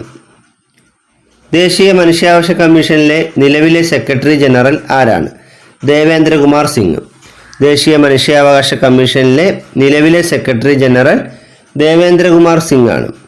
ദേശീയ മനുഷ്യാവകാശ കമ്മീഷൻ ചെയർമാനെയും മറ്റ് അംഗങ്ങളെയും നിയമിക്കുന്ന ആരാണ്? രാഷ്ട്രപതി. ദേശീയ മനുഷ്യാവകാശ കമ്മീഷൻ ചെയർമാനെയും മറ്റ് അംഗങ്ങളെയും നിയമിക്കുന്നത് രാഷ്ട്രപതിയാണ്. ദേശീയ മനുഷ്യാവകാശ കമ്മീഷൻ ചെയർമാനും മറ്റംഗങ്ങളും രാജിക്കത്ത് സമർപ്പിക്കുന്നത് ആരുടെ മുമ്പാകെയാണ്? രാഷ്ട്രപതിയുടെ. ദേശീയ മനുഷ്യാവകാശ കമ്മീഷൻ ചെയർമാനും മറ്റംഗങ്ങളും രാജിക്കത്ത് സമർപ്പിക്കുന്നത് രാഷ്ട്രപതിക്കാണ്. ദേശീയ മനുഷ്യാവകാശ കമ്മീഷൻ ചെയർമാൻ്റെയും മറ്റംഗങ്ങളുടെയും കാലാവധി എത്ര വർഷമാണ്? 3 വർഷം അല്ലെങ്കിൽ 70 വയസ്സ്. ദേശീയ മനുഷ്യാവകാശ കമ്മീഷൻ ചെയർമാൻ്റെയും മറ്റ് അംഗങ്ങളുടെയും കാലാവധി 3 വർഷം അല്ലെങ്കിൽ 70 വയസ്സാണ്. ദേശീയ മനുഷ്യാവകാശ കമ്മീഷൻ്റെ ചുമതലകളുമായി ബന്ധപ്പെട്ട സെക്ഷൻ ഏതാണ്? സെക്ഷൻ 12. ദേശീയ മനുഷ്യാവകാശ കമ്മീഷൻ്റെ ചുമതലകളുമായി ബന്ധപ്പെട്ട സെക്ഷൻ 12 ആണ്. ദേശീയ മനുഷ്യാവകാശ കമ്മീഷൻ്റെ മുഖ്യ കാര്യനിർവഹണ ഉദ്യോഗസ്ഥൻ ആരാണ്? Secretary general. ദേശീയ മനുഷ്യാവകാശ കമ്മീഷൻ്റെ മുഖ്യ കാര്യനിർവഹണ ഉദ്യോഗസ്ഥൻ സെക്രട്ടറി ജനറലാണ്. കേരള സംസ്ഥാന മനുഷ്യാവകാശ കമ്മീഷൻ സ്ഥാപിതമായതെന്നാണ്? 1998 ഡിസംബർ 11. ആസ്ഥാനം തിരുവനന്തപുരം. കേരള സംസ്ഥാന മനുഷ്യാവകാശ കമ്മീഷൻ സ്ഥാപിതമായത് 1998 ഡിസംബർ 11. ആസ്ഥാനം തിരുവനന്തപുരമാണ്. കേരള മനുഷ്യാവകാശ കമ്മീഷൻ്റെ ആദ്യ ചെയർമാൻ ആരായിരുന്നു? Justice MM Pareethipilla. കേരള മനുഷ്യാവകാശ കമ്മീഷൻ്റെ ആദ്യ ചെയർമാൻ ജസ്റ്റിസ് MM പരീതിപിള്ളയാണ്. കേരള മനുഷ്യാവകാശ കമ്മീഷൻ്റെ നിലവിലെ ചെയർമാൻ ആരാണ്? Justice S Manikumar. കേരള മനുഷ്യാവകാശ കമ്മീഷൻ്റെ നിലവിലെ ചെയർമാൻ ജസ്റ്റിസ് S മണികുമാറാണ്. സംസ്ഥാന മനുഷ്യാവകാശ കമ്മീഷൻ്റെ അംഗസംഖ്യ എത്രയാണ്? 1 ചെയർമാനും 2 അംഗങ്ങളും. സംസ്ഥാന മനുഷ്യാവകാശ കമ്മീഷൻ്റെ അംഗസംഖ്യ ചെയർമാനും 2 അംഗങ്ങളും ഉൾപ്പെടെ 3 ആണ്. സംസ്ഥാന മനുഷ്യാവകാശ കമ്മീഷൻ ചെയർമാനാകാനുള്ള യോഗ്യത എന്താണ്? ഹൈക്കോടതി ചീഫ് ജസ്റ്റിസ് അല്ലെങ്കിൽ ജഡ്ജി പദവി വഹിച്ച വ്യക്തിയായിരിക്കണം.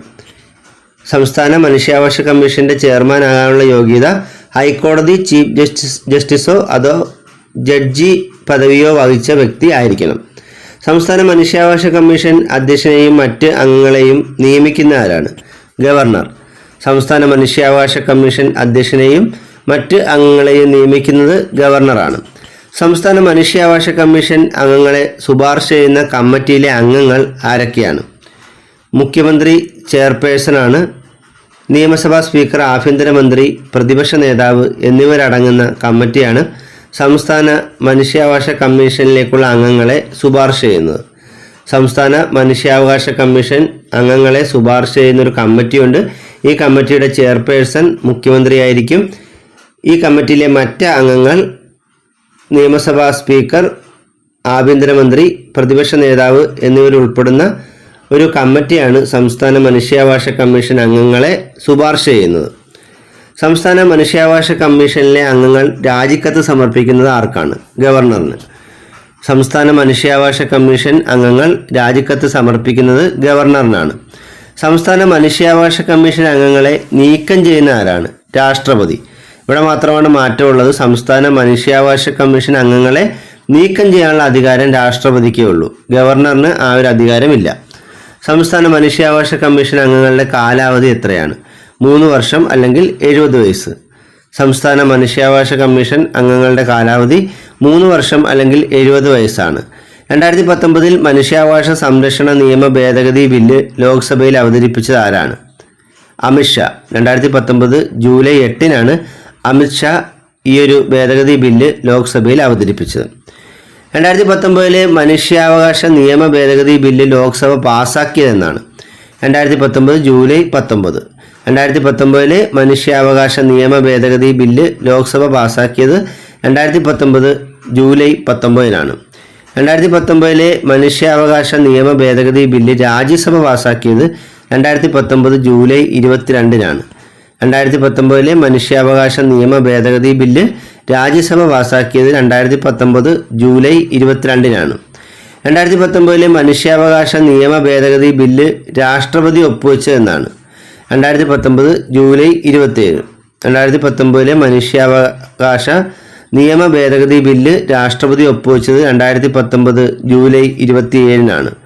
ഭേദഗതി ചെയ്ത 2019 മനുഷ്യാവകാശ നിയമം നിലവിൽ വന്നത് എന്നാണ്? 2019 ഓഗസ്റ്റ് 2-ന്. ഭേദഗതി ചെയ്ത 2019 മനുഷ്യാവകാശ നിയമം നിലവിൽ വന്നത് 2019 ഓഗസ്റ്റ് 2-നാണ്. ദേശീയ ന്യൂനപക്ഷ കമ്മീഷൻ ഒരു സ്റ്റാറ്റ്യൂട്ടറി ബോഡിയായി നിലവിൽ വന്ന വർഷം ഏതാണ്? 1993 മെയ് 17. ആസ്ഥാനം ന്യൂഡൽഹി. ദേശീയ ന്യൂനപക്ഷ കമ്മീഷൻ ഒരു സ്റ്റാറ്റ്യൂട്ടറി ബോഡിയായി നിലവിൽ വന്ന വർഷം 1993 മെയ് 17-ആണ്. ആസ്ഥാനം ന്യൂഡൽഹിയാണ്. ദേശീയ ന്യൂനപക്ഷ അവകാശ ദിനം എന്നാണ്? ഡിസംബർ 18. ദേശീയ ന്യൂനപക്ഷ അവകാശ ദിനം ഡിസംബർ 18-ആണ്. ദേശീയ ന്യൂനപക്ഷ കമ്മീഷനിൽ വൈസ് ചെയർമാനായ ആദ്യ മലയാളി ആരാണ്? ജോർജ് കുര്യൻ. ദേശീയ ന്യൂനപക്ഷ കമ്മീഷനിൽ വൈസ് ചെയർമാനായ ആദ്യ മലയാളി ജോർജ് കുര്യനാണ്. നിലവിലെ ദേശീയ ന്യൂനപക്ഷ കമ്മീഷൻ ചെയർമാൻ ആരാണ്? ഇക്ബാൽ സിംഗ് ലാൽപുര. നിലവിലെ ദേശീയ ന്യൂനപക്ഷ കമ്മീഷൻ ചെയർമാൻ ഇക്ബാൽ സിംഗ് ലാൽപുരയാണ്. നിലവിലെ കേന്ദ്ര ന്യൂനപക്ഷകാര്യ മന്ത്രി ആരാണ്? സ്മൃതി ഇറാനി.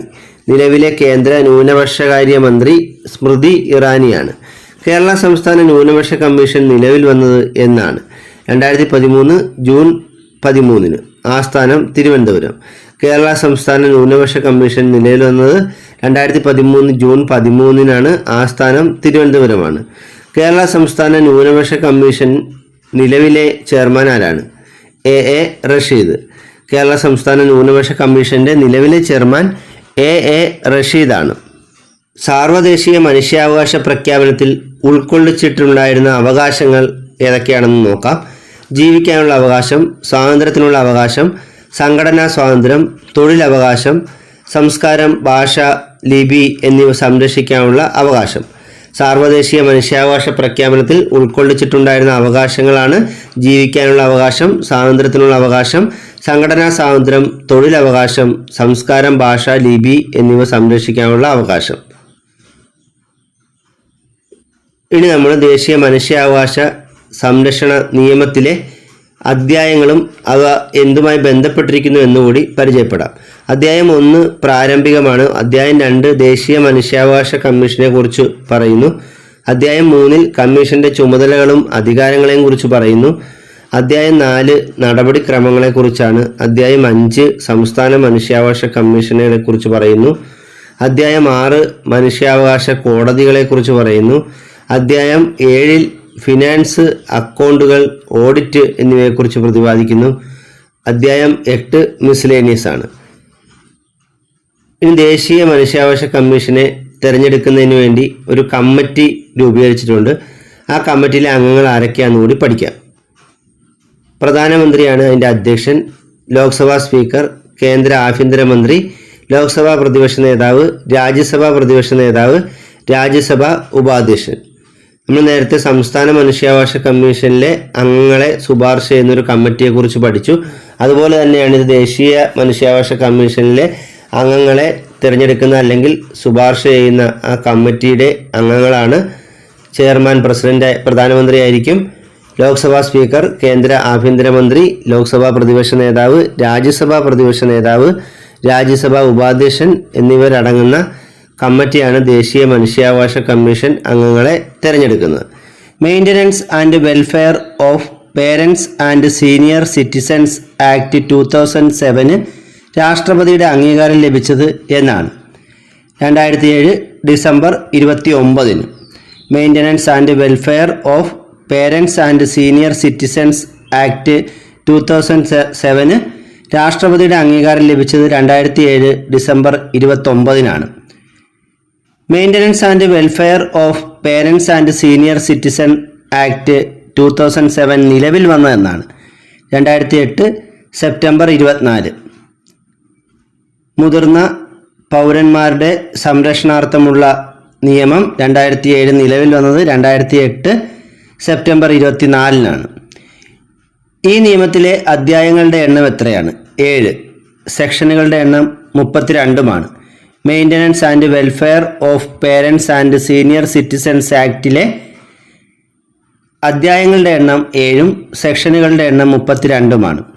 ഈ നിയമപ്രകാരം മുതിർന്ന പൗരന്മാർ എന്നാൽ 60 വയസ്സോ അതിൽ കൂടുതലോ പ്രായമുള്ള എല്ലാ ഇന്ത്യൻ പൗരന്മാരും മുതിർന്ന പൗരന്മാർ എന്ന കാറ്റഗറിയിൽ വരും. Maintenance and welfare of parents and senior citizens act 2007 പ്രകാരം പരാതി നൽകേണ്ട ട്രൈബ്യൂണലിൻ്റെ അധ്യക്ഷൻ ആരാണ്? റവന്യൂ ഡിവിഷണൽ ഓഫീസർ അല്ലെങ്കിൽ sub divisional officer. Maintenance and welfare of parents and citizens act 2007 പ്രകാരം പരാതി നൽകേണ്ട ട്രൈബ്യൂണലിൻ്റെ അധ്യക്ഷൻ റവന്യൂ ഡിവിഷണൽ ഓഫീസർ അല്ലെങ്കിൽ സബ് ഡിവിഷണൽ ഓഫീസറാണ്. Maintenance and welfare of parents and senior citizens act 2007 വൃദ്ധസദനങ്ങൾ സ്ഥാപിക്കുന്നതിനെ കുറിച്ച് പ്രതിപാദിക്കുന്ന സെക്ഷൻ ഏതാണ്? സെക്ഷൻ 19. ഈ നിയമപ്രകാരം വൃദ്ധസദനങ്ങൾ സ്ഥാപിക്കുന്നതിനെ കുറിച്ച് പ്രതിപാദിക്കുന്ന സെക്ഷൻ 19 മുതിർന്ന പൗരനെ സംരക്ഷിക്കുവാൻ ബാധ്യതയുള്ളവർ അവരെ ഏതെങ്കിലും സ്ഥലത്ത് ഉപേക്ഷിച്ചാൽ നൽകുന്ന ശിക്ഷ എന്താണ്? സെക്ഷൻ 24 പ്രകാരം 3 മാസം വരെ തടവോ 5000 രൂപ വരെ പിഴയോ, ചിലപ്പോൾ ഇത് രണ്ടും ഒരുമിച്ചോ നൽകാൻ സാധ്യതയുണ്ട്. മുതിർന്ന പൗരനെ സംരക്ഷിക്കുവാൻ ബാധ്യതയുള്ളവർ അവരെ ഏതെങ്കിലും സ്ഥലത്ത് ഉപേക്ഷിച്ചാൽ നൽകുന്ന ശിക്ഷ സെക്ഷൻ 24 പ്രകാരം 3 മാസം വരെ തടവോ 5000 രൂപ വരെ പിഴയോ ആണ്. സ്ത്രീകളെ ആദരിക്കുന്നത് മൗലിക കർത്തവ്യമാണെന്ന് പ്രതിപാദിക്കുന്ന ഇന്ത്യൻ ഭരണഘടനാ വകുപ്പ് ഏതാണ്? Article 51A(e). സ്ത്രീകളെ ആദരിക്കുന്നത് മൗലിക കർത്തവ്യമാണെന്ന് പ്രതിപാദിക്കുന്ന ഇന്ത്യൻ ഭരണഘടനയുടെ വകുപ്പ് ആർട്ടിക്കിൾ 51(a)(e) ആണ്. UN പൊതുസഭ സ്ത്രീകൾക്കെതിരെയുള്ള വിവേചനങ്ങൾ തടയുന്നതിനുള്ള വിളംബരം പുറപ്പെടുവിച്ച വർഷം ഏതാണ്? 1967. UN പൊതുസഭ സ്ത്രീകൾക്കെതിരെയുള്ള വിവേചനങ്ങൾ തടയുന്നതിനുള്ള വിളംബരം പുറപ്പെടുവിച്ച വർഷം 1967. ഗർഭഛിദ്ര നിരോധന നിയമം നിലവിൽ വന്ന വർഷം ഏതാണ്? 1972 ഏപ്രിൽ 1. ഗർഭഛിദ്ര നിരോധന നിയമം നിലവിൽ വന്ന വർഷം 1972 ഏപ്രിൽ 1. ഗർഭഛിദ്ര നിരോധന നിയമപ്രകാരം ഗർഭഛിദ്രം നിരോധിക്കുന്നത് 20 ആഴ്ചയ്ക്ക് ശേഷമുള്ള ഗർഭഛിദ്രമാണ് നിരോധിക്കപ്പെട്ടിട്ടുള്ളത്. അതിനു മുമ്പുള്ളത് ഗർഭഛിദ്രം നടത്താം. 20 ആഴ്ചയ്ക്ക് ശേഷമുള്ള ഗർഭഛിദ്രം നിരോധിക്കപ്പെട്ടിട്ടുള്ളതാണ്. ലൈംഗിക പീഡനത്തിന് ഇരയായവർ, പ്രായപൂർത്തിയാകാത്തവർ, ഗർഭകാലത്ത് വിധവയാകുന്നവർ, ശാരീരികമോ മാനസികമോ ആയ വെല്ലുവിളികൾ നേരിടുന്നവർ എന്നിവർക്ക് ഗർഭഛിദ്രത്തിന് 24 ആഴ്ച വരെ സമയം അനുവദിച്ച കേന്ദ്ര നിയമ ഭേദഗതി നിലവിൽ വന്നത് എന്നാണ്? 2021 സെപ്റ്റംബർ 24. അപ്പോൾ നമ്മൾ നേരത്തെ പഠിച്ചത് 20 ആഴ്ചയ്ക്ക് ശേഷമുള്ള ഗർഭഛിദ്രം നിരോധിച്ചിട്ടുണ്ട് എന്നാണ്. എന്നാൽ ഇതിനൊരു ഇളവ് ഉള്ളത് 2021 സെപ്റ്റംബർ 24 വന്ന കേന്ദ്ര നിയമ ഭേദഗതിയിൽ ഏതൊക്കെ വിഭാഗത്തിൽപ്പെടുന്ന ആളുകൾക്കാണ് ഇളവുള്ളത്? ലൈംഗിക പീഡനത്തിനിരയായവർ, പ്രായപൂർത്തിയാകാത്തവർ, ഗർഭകാലത്ത് വിധവയാകുന്നവർ, ശാരീരിക മാനസിക വെല്ലുവിളികൾ നേരിടുന്നവർ എന്നിവർക്ക് ഗർഭചിത്രത്തിന് 24 ആഴ്ച വരെ സമയം അനുവദിച്ചിട്ടുള്ള ഭേദഗതിയാണ് 2021 സെപ്റ്റംബർ 24 നിലവിൽ വന്നത്. Indecent representation of woman act parliament പാസാക്കിയ വർഷം ഏതാണ്? 1986. Indecent representation of woman act parliament പാസാക്കിയത് 1986 സ്ത്രീ ശാക്തീകരണത്തിനായി പൂർണ്ണശക്തി ദൗത്യം ഇന്ത്യ ഗവൺമെൻറ് ആരംഭിച്ച വർഷം ഏതാണ്? 2010. സ്ത്രീ ശാക്തീകരണത്തിനായി പൂർണ്ണശക്തി ദൗത്യം ഇന്ത്യ ഗവൺമെൻറ് ആരംഭിച്ചത് 2010. ജോലി സ്ഥലങ്ങളിൽ സ്ത്രീകൾക്കെതിരെയുള്ള ലൈംഗിക പീഡനം തടയാനുള്ള നിയമം നിലവിൽ വന്ന വർഷം ഏതാണ്? 2013 ഡിസംബർ 9. ജോലി സ്ഥലങ്ങളിൽ സ്ത്രീകൾക്കെതിരെയുള്ള ലൈംഗിക പീഡനം തടയാനുള്ള നിയമം നിലവിൽ വന്ന വർഷം 2013 ഡിസംബർ 9. ഇന്ത്യയിൽ കുടുംബ കോടതി നിയമം നിലവിൽ വന്ന വർഷം ഏതാണ്? 1984. ഇന്ത്യയിൽ കുടുംബ കോടതി നിയമം നിലവിൽ വന്ന വർഷം 1984. കേരളത്തിൽ കുടുംബ കോടതികൾ സ്ഥാപിതമായ വർഷം ഏതാണ്? 1992. കേരളത്തിൽ കുടുംബ കോടതികൾ സ്ഥാപിതമായ വർഷം 1992. സതി നിരോധന നിയമം പാസാക്കിയ വർഷം ഏതാണ്? 1987. സതി നിരോധന നിയമം പാസാക്കിയ വർഷം 1987. സ്ത്രീകൾക്കെതിരെയുള്ള അക്രമ നിർമ്മാർജ്ജന ദിനമായി ആചരിക്കുന്നത് എന്നാണ്? നവംബർ 25. സ്ത്രീകൾക്കെതിരെയുള്ള അക്രമ നിർമ്മാർജ്ജന ദിനമായി ആചരിക്കുന്നത് നവംബർ 25. അന്തർദേശീയ വനിതാ ദിനം എന്നാണ്? മാർച്ച് 8. അന്തർദേശീയ വനിതാ ദിനം മാർച്ച് 8.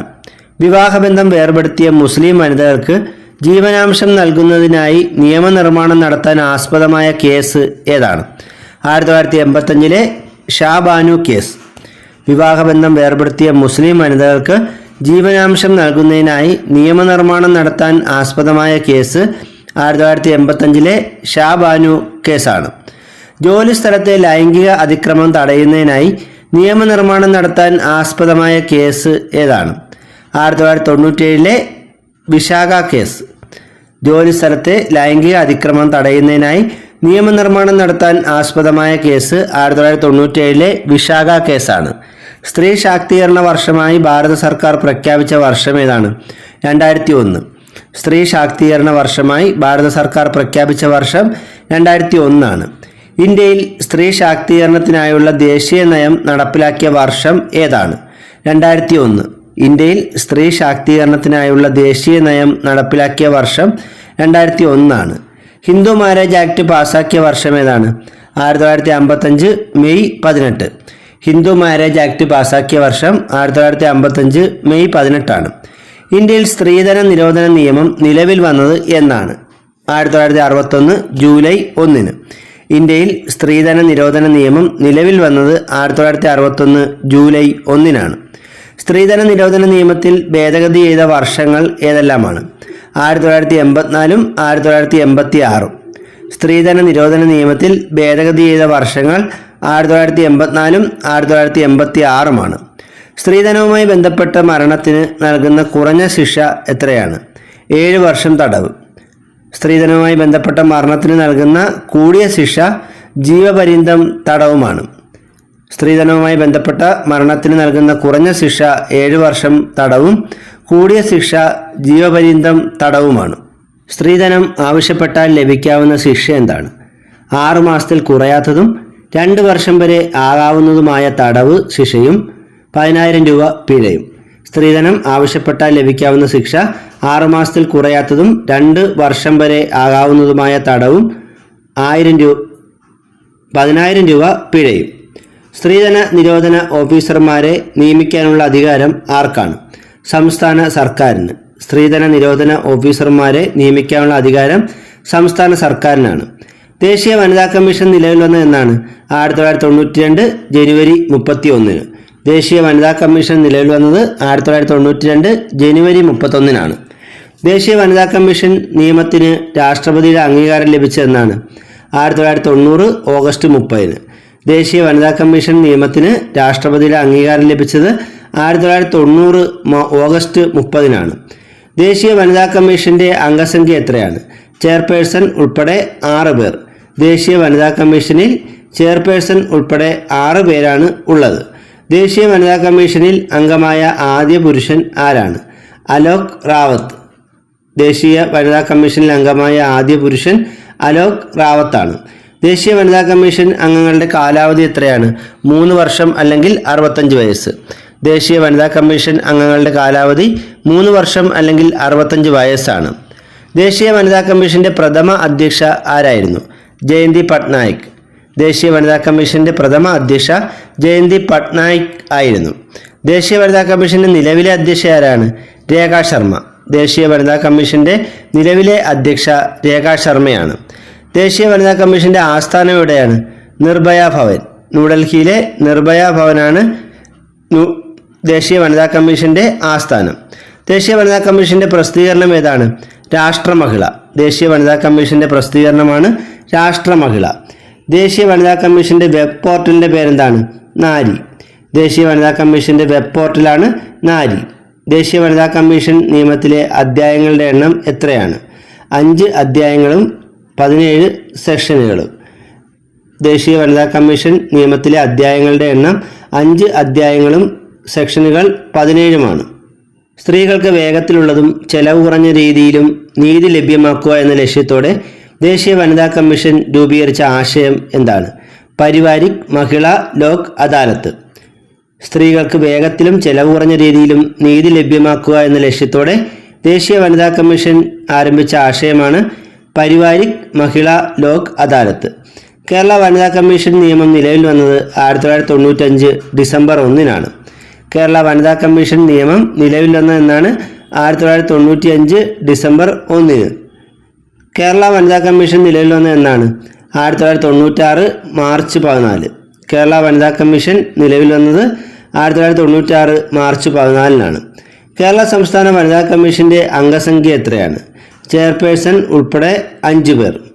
കേരള സംസ്ഥാന വനിതാ കമ്മീഷന്റെ അംഗസംഖ്യ ചെയർപേഴ്സൺ ഉൾപ്പെടെ 5 സംസ്ഥാന വനിതാ കമ്മീഷൻ അംഗങ്ങളുടെ കാലാവധി എത്രയാണ്? 5 വർഷം. സംസ്ഥാന വനിതാ കമ്മീഷൻ അംഗങ്ങളുടെ കാലാവധി 5 വർഷമാണ്. കേരള സംസ്ഥാന വനിതാ കമ്മീഷന്റെ ആസ്ഥാനം എവിടെയാണ്? തിരുവനന്തപുരം. കേരള സംസ്ഥാന വനിതാ കമ്മീഷന്റെ ആസ്ഥാനം തിരുവനന്തപുരമാണ്. കേരള സംസ്ഥാന വനിതാ കമ്മീഷന്റെ പ്രഥമ അധ്യക്ഷ ആരായിരുന്നു? സുഗതകുമാരി. കേരള സംസ്ഥാന വനിതാ കമ്മീഷന്റെ പ്രഥമ അധ്യക്ഷ സുഗതകുമാരിയാണ്. കേരള സംസ്ഥാന വനിതാ കമ്മീഷന്റെ നിലവിലെ അധ്യക്ഷ ആരാണ്? പി സതീദേവി. കേരള സംസ്ഥാന വനിതാ കമ്മീഷന്റെ നിലവിലെ ചെയർപേഴ്സൺ പി സതീദേവിയാണ്. കേരള സംസ്ഥാന വനിതാ കമ്മീഷന്റെ പ്രസിദ്ധീകരണം എന്താണ്? സ്ത്രീ ശക്തി. കേരള സംസ്ഥാന വനിതാ കമ്മീഷന്റെ ഔദ്യോഗിക പ്രസിദ്ധീകരണമാണ് സ്ത്രീ ശക്തി. ഗാർഹിക പീഡന നിരോധന നിയമത്തിൽ ഇന്ത്യൻ രാഷ്ട്രപതി ഒപ്പുവെച്ചത് എന്നാണ്? 2005 സെപ്റ്റംബർ 13-ന്. ഗാർഹിക പീഡന നിരോധന നിയമത്തിൽ ഇന്ത്യൻ രാഷ്ട്രപതി ഒപ്പുവെച്ചത് 2005 സെപ്റ്റംബർ 13-നാണ്. ഇന്ത്യയിൽ ഗാർഹിക പീഡന നിരോധന നിയമം നിലവിൽ വന്നത് എന്നാണ്? 2006 ഒക്ടോബർ 26-ന്. ഇന്ത്യയിൽ ഗാർഹിക പീഡന നിരോധന നിയമം നിലവിൽ വന്നത് 2006 ഒക്ടോബർ 26-നാണ്. ഇന്ത്യയിൽ ഗാർഹിക പീഡന നിരോധന നിയമം നിലവിൽ വന്ന സമയത്ത് രാഷ്ട്രപതി ആരായിരുന്നു? APJ അബ്ദുൽ കലാം. പ്രധാനമന്ത്രി ഡോക്ടർ മൻമോഹൻ സിംഗുമായിരുന്നു. ഇന്ത്യയിൽ ഗാർഹിക പീഡന നിരോധന നിയമം നിലവിൽ വന്ന സമയത്തെ രാഷ്ട്രപതി APJ അബ്ദുൽ കലാമും പ്രധാനമന്ത്രി മൻമോഹൻ സിംഗുമായിരുന്നു. ഗാർഹിക പീഡന നിരോധന നിയമത്തിലെ അധ്യായങ്ങളുടെ എണ്ണം എത്രയാണ്? 5. വകുപ്പുകളുടെ എണ്ണം 37. ഗാർഹിക പീഡന നിരോധന നിയമത്തിലെ അധ്യായങ്ങളുടെ എണ്ണം 5-ഉം വകുപ്പുകളുടെ എണ്ണം 37. ഗാർഹിക പീഡന നിരോധന നിയമത്തിൽ ഗാർഹിക അതിക്രമത്തെക്കുറിച്ച് പ്രതിപാദിക്കുന്ന അധ്യായം ഏതാണ്? അധ്യായം 2. ഗാർഹിക പീഡന നിരോധന നിയമത്തിൽ ഗാർഹിക അതിക്രമത്തെക്കുറിച്ച് പ്രതിപാദിക്കുന്ന അധ്യായം 2 ഗാർഹിക പീഡന നിരോധന നിയമത്തിൽ പ്രൊട്ടക്ഷൻ ഓഫീസർമാർ, സേവനദാതാക്കൾ എന്നിവരുടെ അധികാരങ്ങളും ചുമതലകളെക്കുറിച്ചും പ്രതിപാദിക്കുന്ന അധ്യായം ഏതാണ്? അധ്യായം 3. ഗാർഹിക പീഡന നിരോധന നിയമത്തിൽ പ്രൊട്ടക്ഷൻ ഓഫീസർമാർ, സേവനദാതാക്കൾ എന്നിവരുടെ അധികാരങ്ങളും ചുമതലകളെക്കുറിച്ചും പ്രതിപാദിക്കുന്ന അധ്യായം 3 ഗാർഹിക പീഡന നിരോധന നിയമപ്രകാരം എത്ര വയസ്സിന് താഴെയുള്ളവരെയാണ് കുട്ടികളായി പരിഗണിക്കുന്നത്? 18. ഗാർഹിക പീഡന നിരോധന നിയമപ്രകാരം 18 വയസ്സിന് താഴെ പ്രായമുള്ളവരെയാണ് കുട്ടികളായി പരിഗണിക്കുന്നത്. ഗാർഹിക പീഡന നിരോധന നിയമത്തിൽ പീഡനങ്ങളെ 4ആയി തരംതിരിച്ചിട്ടുണ്ട്. അവ ഏതൊക്കെയാണ്? ശാരീരിക പീഡനം, ലൈംഗിക പീഡനം, സാമ്പത്തിക പീഡനം, വാക്കാലോ വൈകാരികമോ ആയ പീഡനം. ഗാർഹിക പീഡന നിരോധന നിയമത്തിൽ പീഡനങ്ങളെ 4ആയി തരംതിരിച്ചിരിക്കുന്നത് ശാരീരിക പീഡനം, ലൈംഗിക പീഡനം, സാമ്പത്തിക പീഡനം, വാക്കാലോ വൈകാരികമോ ആയ പീഡനം എന്നിങ്ങനെയാണ്. ഗാർഹിക പീഡനത്തിന് ഇരയായ സ്ത്രീക്ക് എല്ലാ സഹായവും നൽകേണ്ടത് ആരുടെ കടമയാണ്? പ്രൊട്ടക്ഷൻ ഓഫീസറുടെയും സേവനദാതാവിൻ്റെയും. ഗാർഹിക പീഡനത്തിന് ഇരയായ സ്ത്രീക്ക് എല്ലാ സഹായവും നൽകേണ്ടത് ആരുടെ കടമയാണ്? പ്രൊട്ടക്ഷൻ ഓഫീസറുടെയും സേവനദാതാവിൻ്റെയും. ഗാർഹിക പീഡന നിരോധന നിയമപ്രകാരം പരാതി നൽകേണ്ടത് ആർക്കാണ്? പോലീസ് ഓഫീസർ അല്ലെങ്കിൽ പ്രൊട്ടക്ഷൻ ഓഫീസർ അല്ലെങ്കിൽ സേവനദാതാവ് അല്ലെങ്കിൽ മജിസ്ട്രേറ്റ്. ഈ 4 പേരിൽ ആർക്ക് വേണമെങ്കിലും പരാതി നൽകാം. ഈ നിയമപ്രകാരം കേസുകളിൽ വിചാരണ നടത്താനുള്ള അധികാരം മജിസ്ട്രേറ്റിനുമാണ്.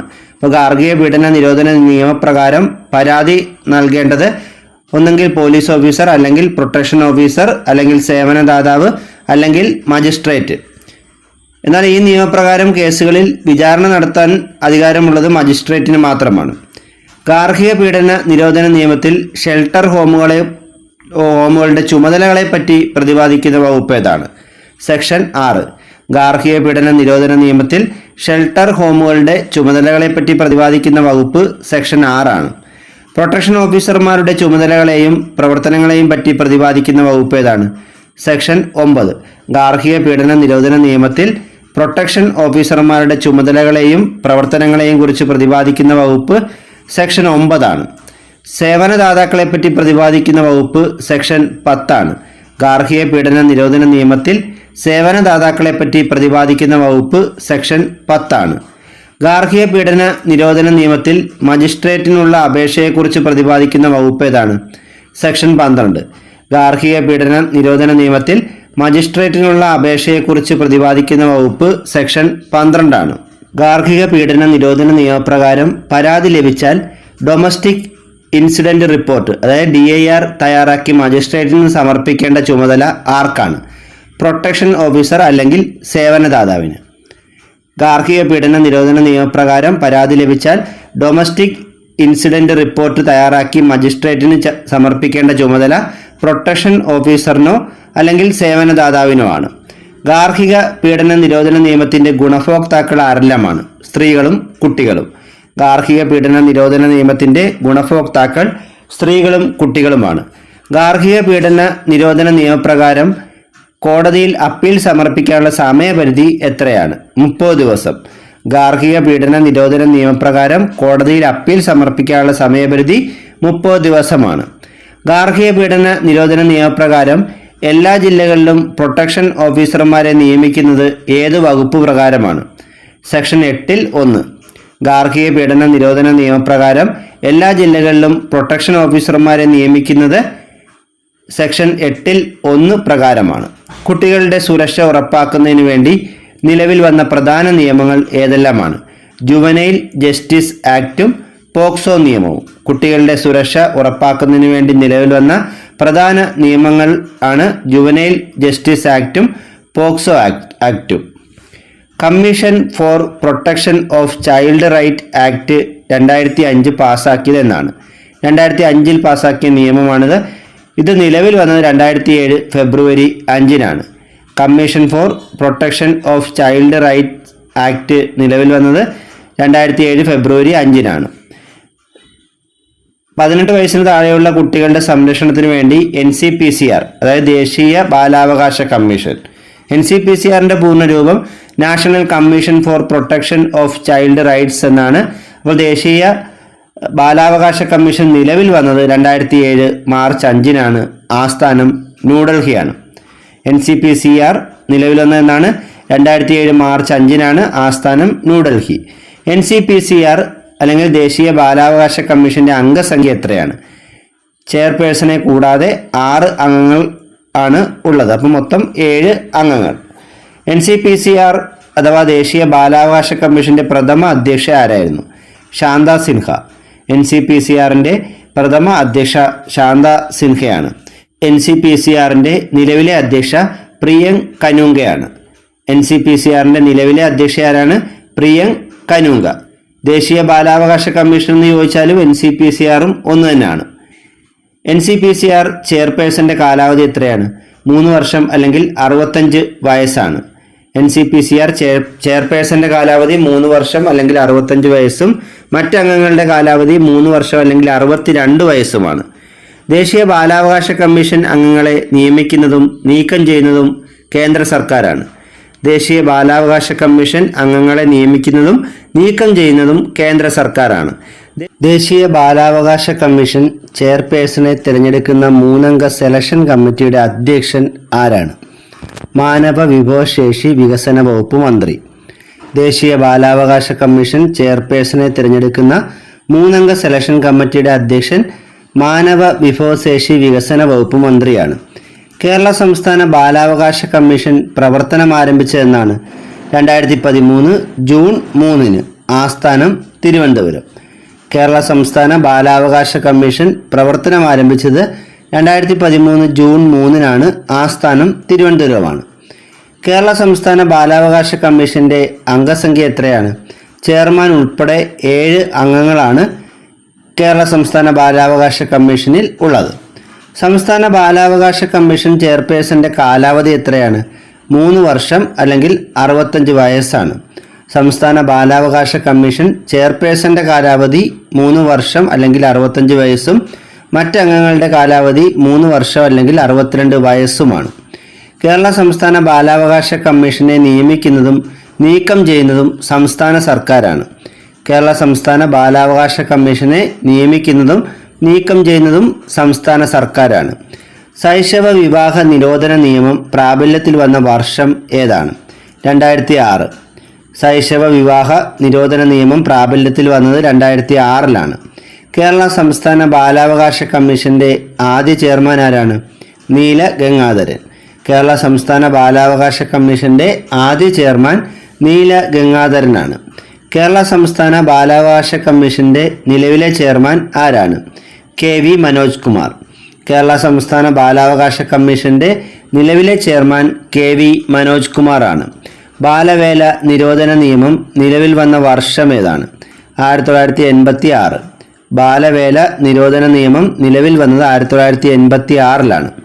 ലൈംഗിക ചൂഷണത്തിന് ഇരയാകുന്ന കുട്ടികൾക്ക് നിയമ സംരക്ഷണവും നീതിയും ഉറപ്പാക്കുന്നതിനായി ഇന്ത്യയിൽ ആരംഭിച്ച നിയമം ഏതാണ്? പോക്സോ നിയമം. പോക്സോ എന്നതിൻ്റെ പൂർണ്ണരൂപം protection of children from sexual offence act എന്നാണ്.